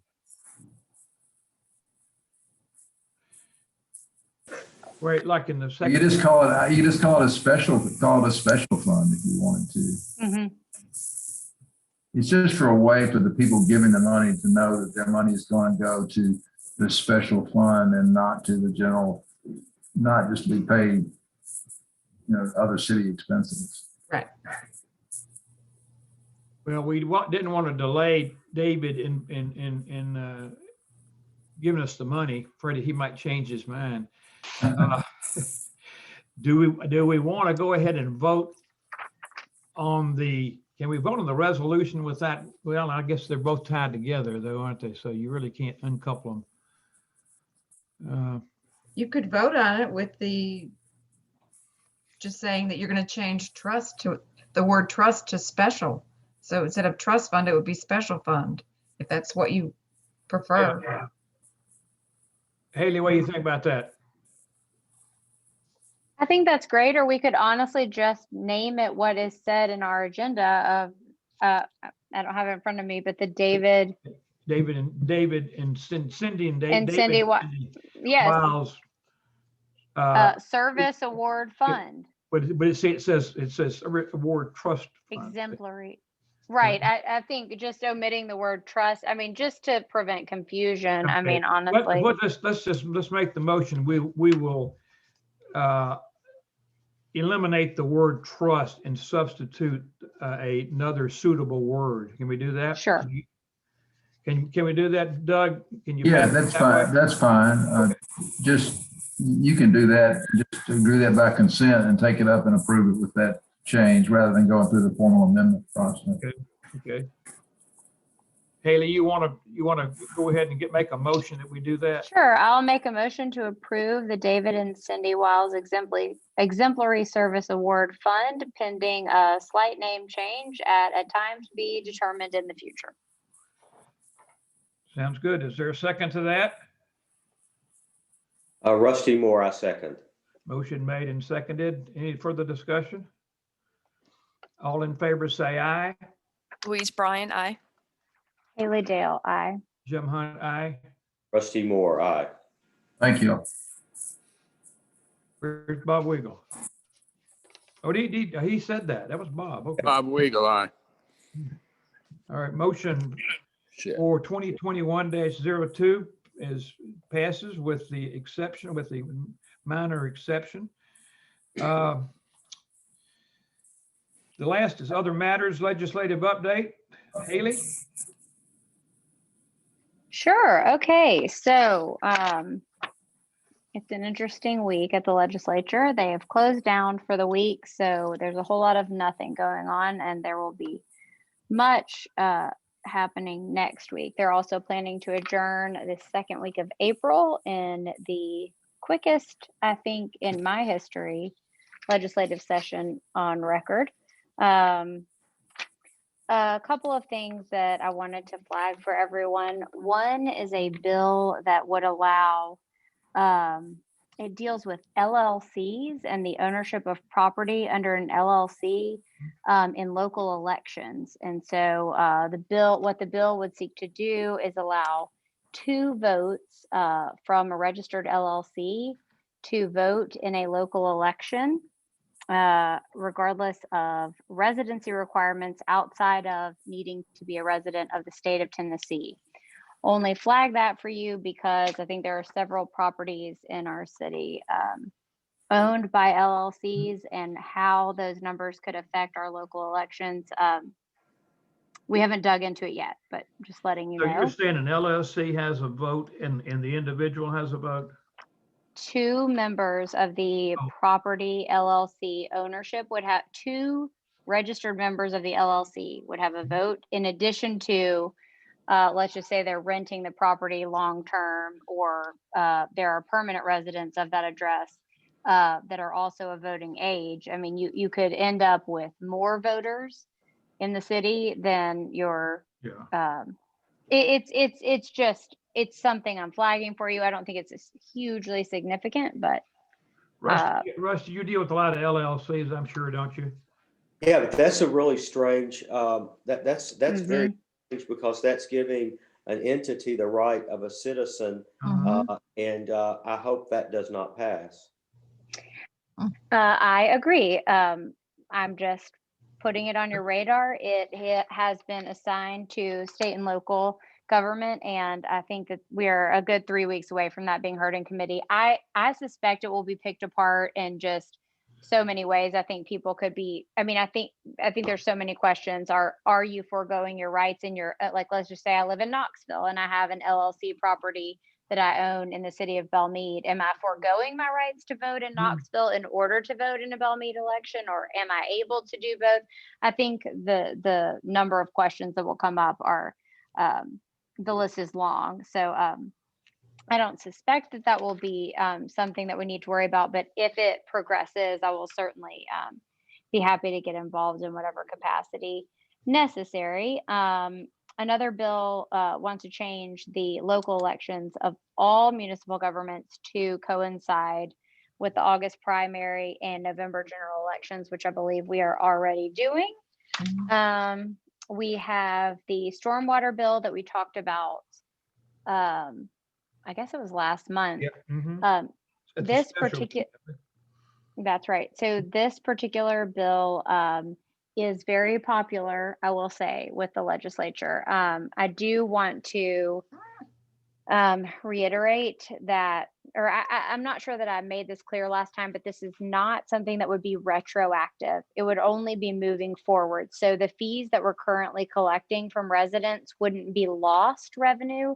It would just be revenue moving forward from those stormwater fees for residents who had put in retention ponds or what have you on their property.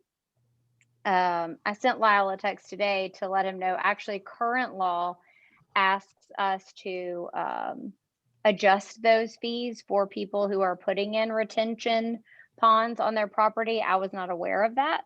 I was not aware of that being current law, and I'm not sure that we are currently doing that, but just flagging it for everyone. Also for Lee, very exciting bill for you, and congrats on getting your certification as our financial officer. They're wanting to decrease your number of certification hours annually from 24 to 16 hours. I knew you'd be excited about that. Yes. Yeah, so that will be hopefully a welcome change, and I think very well received. Let's see, what else do we have here? So yeah, it's going to go down from 24 to 16, and let's see what else here. No, I think that's all. We had one bill pop up about the right-of-way designation with a property. I've been talking to Lyle a lot about it. The bill basically seeks to prevent municipalities from holding a conditional approval. I mean, basically, if I had a right-of-way with the city, I purchased a property, and the city needed, for, let's say, the purposes of Belle Meade together, or making a roundabout, they needed maybe 8 additional feet of right-of-way in order to make that happen. What the bill seeks to do, and I was a little bit confused on it until I talked to the bill sponsor. What the bill seeks to do is prevent the city from making that conditional upon your approval from municipal planning. So if you were waiting to get a building envelope or whatever from municipal planning, they cannot say, well, we'll give you this building envelope provided you give us 8 extra feet of right-of-way. It basically just says, that the city can buy back that additional right-of-way that they're requesting at fair market value from the property owner. So it's pretty straightforward. It's very popular. So hopefully we don't have a huge problem with it. If anybody does, please speak up and let me know. And let's see here. Oh, also, if we do, and I know we're going to talk about this at the commissioners retreat, but if we do end up moving forward with the purchase of Palmer, there is a bill that would allow us to ban entirely any vape products or tobacco use at that park. And that would be like the complete decision of our city of Belle Meade. And We can't have a vaping park. no, we cannot have a vaping park unless you want one, Mayor Hunt, and then you may have one. Now, there you've goes that got one big pretty idea, much. Rusty, we had. Right now, you've pretty much got one. But we can ban smoking, but not guns. Correct. Yes. You're never going to see one of those bills come out of this legislature, unfortunately. I get flashed like ankle guns all the time. People just got guns in their socks down there, Louise. You wouldn't even believe it. I'm not even kidding. World's tiniest guns. They're like American Girl doll size little guns they've got down there. Oh gosh, there was one more bill that I wanted to tell you all about. It's not popping up right here. Oh, no. Maybe it'll come to me in a minute. I've got my whole report here. I got a Sure, question, go ahead. Haley, about executive orders. Do you have any influence over executive orders of the governor? No. Well, the reason I ask that, he seems to issue these executive orders on the legality of Zoom, or excuse, I shouldn't say Zoom, but of virtual meetings. There's going to be some discussion about Zoom after COVID, and because of the popularity, because of the transportation, because of a lot of different things. But the voting has been, I guess that's the hang up on it, isn't it? The voting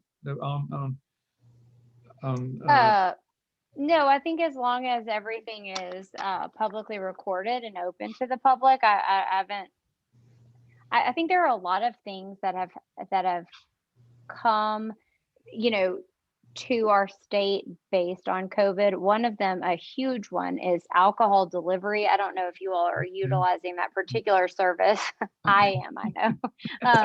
But that is something that has never been allowed in the city, and it has been wildly successful and is something that is expected to continue.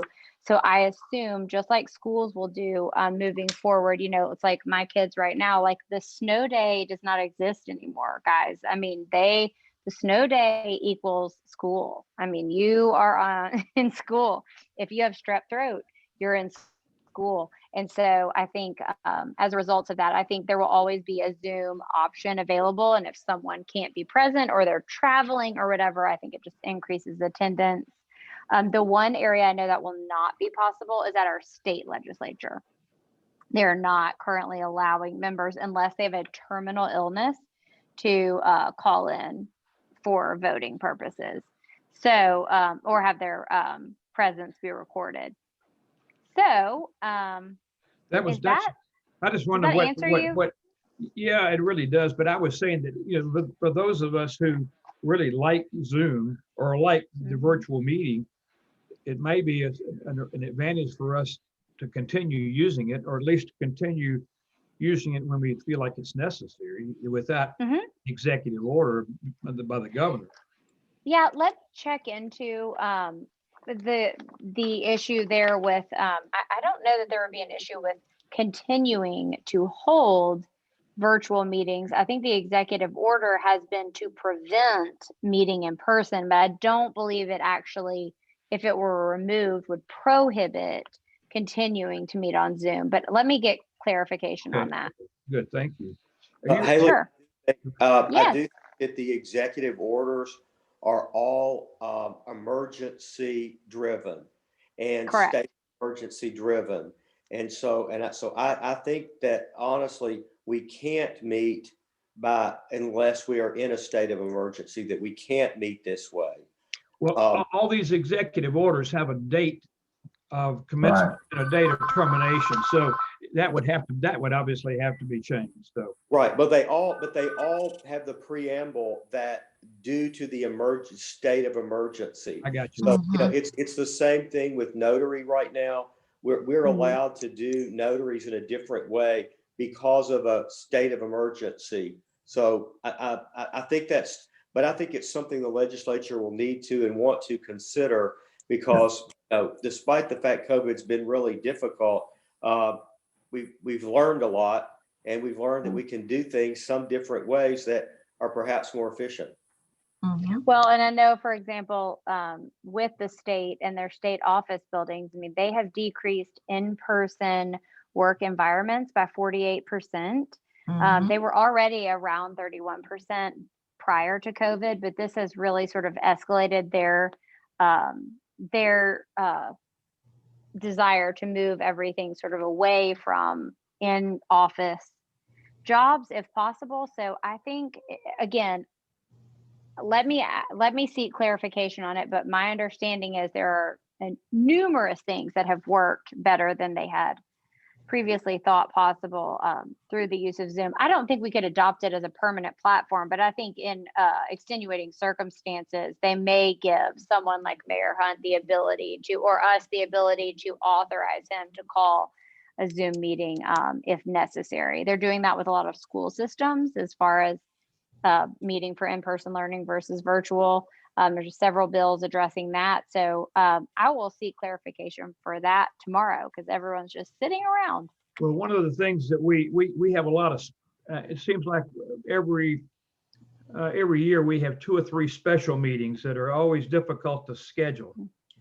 And if we could just, and a lot of times the scheduling is for transportation, or they can't get there in time or whatever else and it's usually a very short meeting. And a Zoom meeting would be, I think, very important at that time. Sure.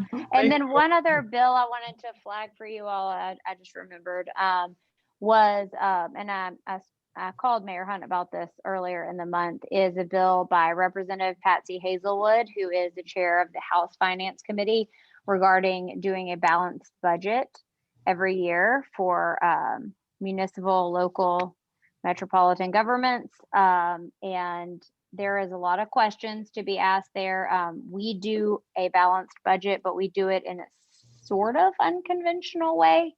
So I have a call with her scheduled for Friday morning to talk through her legislative intent with the bill. She is a very, very powerful legislator, and I believe that her bill will be very well received. I don't think it will have a huge impact on us, but it might. Oh, and lastly, Senator Gardenhire, our favorite legislator who's introduced the stormwater abatement bill, has also introduced a bill that would allow municipal governments to reinstate a hall tax should they see fit, or should it be financially necessary.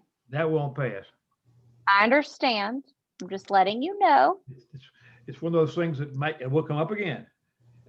Well, and it is something that has absolutely crushed cities like ours, Forest Hills, Oak Hill. I mean, places that were really, really thriving on the hall tax. Yeah. So he's just sort of enabling us to use that if necessary. Haley, thank you. It's great having you on board for that. Nothing else. Your pretty face and your intelligence and all those things. Now, what are you going to do about a babysitter for Wednesday and Thursday? Yeah. I should say babysitter. You don't have babies, baby. Well, I sort of do, Jim. One of them is 8. And I've got a puppy too. Don't forget.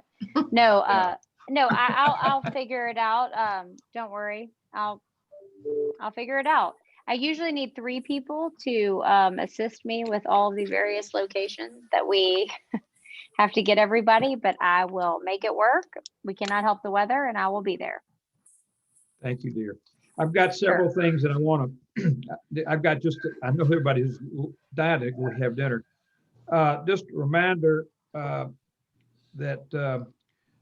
we will have the chief of police interviews on Tuesday, but preceding the retreat. So that takes care of Lyle and Beth and myself and Rusty on that committee, in addition to other people. So that's coming up, and I'm just glad we don't use the wind turbines for power in here because they'd be frozen. That's really all I've got. Jim, Yeah. excuse me, we have the bankruptcy plan vote. Oh, yeah, that's right. That wasn't on that didn't make it. We go ahead and what is that's just a is it a vote? It is a vote.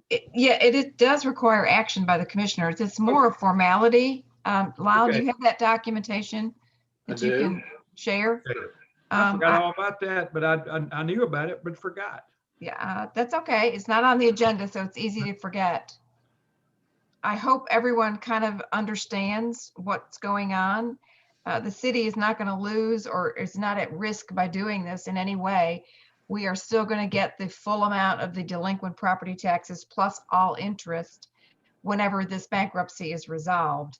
However, the attorney for the owners of the property on Chickering really wants to get some creditors to vote in favor of the current plan, where the owners want to be able to sell their house, and they're afraid that the mortgage lender is going to protest that in court and swing the judge to deny their plan. So if they can get some creditors to vote in favor of the plan as it is, they think it will move the process along, of course, a lot faster. I mean, we signed the claim for these 2 delinquent property taxes in February of 2020. It's already been a year. So who knows how long this, it just takes a long time on these bankruptcy cases. But, if the commissioners would see fit to vote in favor of it, again, it does not affect anything on as far as collection of these property taxes. Do you know who the bank is that holds the mortgage?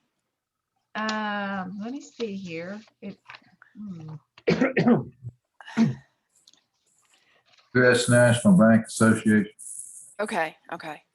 That's it. And we're voting on what? Approving a bankruptcy plan? Are we able to do that? We're a creditor. We're a secured creditor by virtue of our statutory lien for property taxes. And so when they approve a Chapter 11 plan, it's sort of a single, it's sort of a single asset case in a way, except that the debtor evidently also has some business interests too. But yes, we're a creditor. Sure. Understood. Yeah. This is the home of Dr. and Shirley Krantz. He was the president of Corrections Corporation of America, and this thing goes back a long time. He was a wealthy guy at one time, but that sure changed. Anyway, it looks like it's a kind of a no-brainer, but doesn't put any particular claim on us, or other than the fact we're going to get paid regardless if the claim goes through, I guess. Doug, I'm sorry. Oh, Doug, does our action or inaction make any difference to our ability to collect these funds? It does not. It does not, Rusty. We can collect this eventually against the land in or out of bankruptcy, but as Beth said, it's this seems like a good way to move the plan forward. If it's going to be sold, I think by December of 2021, the property would be sold. We'd be paid off the top with the first mortgage holder. And so, no, it does not. My partner in Chattanooga who filed this claim for us, it came to his attention. He asked me to bring it to the commission. So whatever we do, it really doesn't make any difference. I thought it would be sort of as Beth says, a help to move the plan along just a little bit. We can't lose by doing it. I would assume that Metro's involved the same way we are. Metro's got the same lien we do. They got a bigger one. Yeah. A lot bigger. Whole lot bigger. But we don't have a copy of the plan. We don't. Yes, I think I attached it in my email to you all that I sent out this afternoon. It's like 21 pages. The plan, for our sakes, the plan is simply that when the property's sold, we'll get paid. Yeah. They got other stuff in there that's irrelevant to us about paying their other trade credit. They've got they got a plan to continue to do their corrections, building prisons and whatever, but we don't care about that. We've got a lien on their property, which will be paid in or out of bankruptcy. But it's just, like I said, it's kind of a no-brainer. There's no tricks here. No tricks. But the bank is not in favor of this. The bank who holds the mortgage. I don't know. Evidently not. That's what their attorney thinks, but we don't really have any I information. mean, other than what they he get said. paid too. They may want to get paid off out of, other assets the debtor has, which are not there. I don't know. I don't know what the bank's security is. They got a big loan, 4,166. Nothing we do or don't do is going to help the bank, hurt the bank. We're going to be where we are. And Belle Meade, $6,741.90. Mayor, just so everyone knows, I'm not going to make a motion, but I'm not going to vote on this matter either. Okay. I'm going to have to abstain because I'm on a bank board. I don't know whether this is good or bad I'm not on this bank board, but I don't understand this enough to vote on this. And so anyway, I don't understand it. Well, Haley, that leaves you and me and Bob. If we are. I mean, I am happy to vote, but I do need a little bit more explanation. okay, our claim is a property tax claim for 2018, 2019 delinquent property taxes. We have a lien for that. Under the bankruptcy law, we have a top priority to get our claim paid. Their plan is kind of a no-brainer plan as far as we're concerned. They're just acknowledging from the outset that the first mortgage holder in the city are going to get paid in full. If this property. Who is they? Is they the property owner or their attorney? The debtors, Okay. the debtor in bankruptcy. So they're asking us to vote for the plan simply in the hopes that it will get confirmed. If the plan is not confirmed, then they'll have to go back to the bankruptcy judge and submit a different plan, none of which affects our right to we're going to get paid either way. So I think the debtor's attorney evidently just wants to have somebody voting for the plan who's not, affected negatively either way by it. So if there's a liquidation, if the case is taken out of Chapter 11 and it's liquidation under Chapter 7, we still get paid. A property tax is a statutory lien. You will always get paid when the property sold. Their house is worth a lot more than, probably more than $4.1 million too. Well, I understand. If we get paid either way, why? Well, you don't have to, if y'all have trouble by vote board, don't do it. Yeah. The attorney is just hoping that if there's support, that the court will look at this and say, let's approve it. And then it just speeds up the process for everybody. I mean, they have to go back and create another plan and then another plan. It could be a year or two before we ever get our money. But again, we're going to get paid regardless, however long it takes. Rusty, are you abstaining or are you recusing yourself from voting?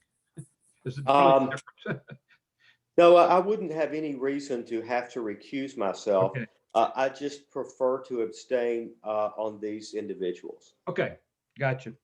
I didn't want to get personal. I just didn't know which one it was. Fair question. Okay. Haley, do you want to move forward? Bobby, y'all want to move forward with it, or you want to read the papers and then come back and the paper? I think you should have all that now. So.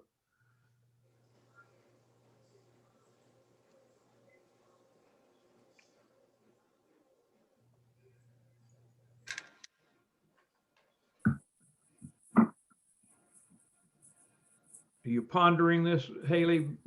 Yes. Okay. Yes. I'm sorry. I'm just trying to. Okay. Mayor Hunt, in your history as the mayor or commissioner, have you ever voted on anything like this? No. Okay. We rarely have bankruptcies and have delinquent property taxes. In my time here, it's only been one other time. And again, I'm sorry to be, I hope this is not dense. I'm trying to, I understand what voting would accomplish for the homeowner and their attorney. I am confused what I am voting for. The Their proposed Voting plan? plan. to approve a Chapter 11 plan, which would provide that the city's property tax claim will be paid in full. But again, the judge, the bankruptcies go Yeah. to judges. It doesn't. Right. I'm sorry. Yeah, I'm confused. Well, the plan will be approved by the judge. That's right. The attorney's trying to show support. Okay. We're a creditor who's voting. We're a creditor who's going to vote on the plan.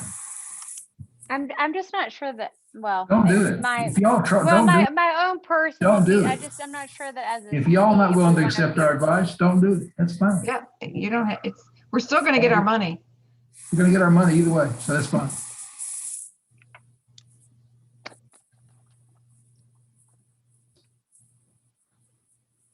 Well, I guess I just want to go on the record as saying I'm not unwilling to accept your advice. I feel a little bit just, I feel like I have a lack of info. I know you've said it a million times.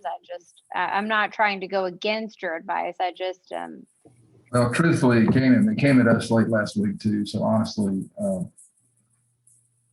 if I thought it was. Is Bob Weagle still on the call? I believe he We dropped got a off. motion, Mayor, so let's wrap it up. Bob, you there? He is not. Okay, well, we'll just, lack of being able to get a motion, we will just, the motion fail with that, Doug, or we just It fails for lack of. fail for lack of That's for motion? lack of emotion. No motion. Lack of a motion. We didn't get a second. That's all right. All right, any other questions? We don't need to, we can't vote because we don't have anything to vote on. All right, so, gosh, I don't think I had anything else here. I got a lot of things to ask Larry, but about getting those NES poles straightened out that they've got up there that are crooked there, I think with those new beautiful light fixtures. Yes, they do look crooked now with these beautiful light fixtures. We've also had a few people say they're not beautiful, they're obnoxious. But the person that said that is not one of my, I would have counted on her to say that anyway. I shouldn't say that. All right, well, if there's no other business, I look forward to hearing from Haley about all of her arrangements for childcare and look forward to seeing everyone else next Wednesday. And we're going to probably meet a little earlier because they were trying to close the the plantation down a little earlier than before because they had help. They were trying to let them off and whatever. We'll have a little bit more time. So Mayor Hunt, does Project Blue Light ever cover childcare for? Well, you know what Beth told me today. She told me that the city would pay for babysitters for you. Really? Well, that is so kind. I think you better take that Are offline. you being serious? Yeah, I don't think we should Turn that talk recording about off. that. That sounds like a personal perk to me that I do not know anything No, about. it's because you'll be missing a meeting. Then you need. No, I won't miss anything. Don't worry. I'll figure it out for sure. Okay. Well, I appreciate everybody sticking with us. This is only 2.5 hours. I was expecting this to be a really, really short meeting. They never work out that way. Okay. Well, you all take care of yourselves. Be careful. Be careful of the COVID. I'm almost at my 2 weeks now, so I've had both vaccines, and Beth, you've had both of yours. Yes. Vince has had both of his, so we're. Did any of you get sick after the booster? All I got was the same sore arm that I got after the first one. It lasted for a day and a half. I didn't even get that. No. Really? The Okay. The second vaccination is just the same thing, just twice, getting it again. Yeah. So, Okay. Great. okay. Y'all take care. Have a good night. Thank you. Thank you. Okay, thanks. Bye-bye.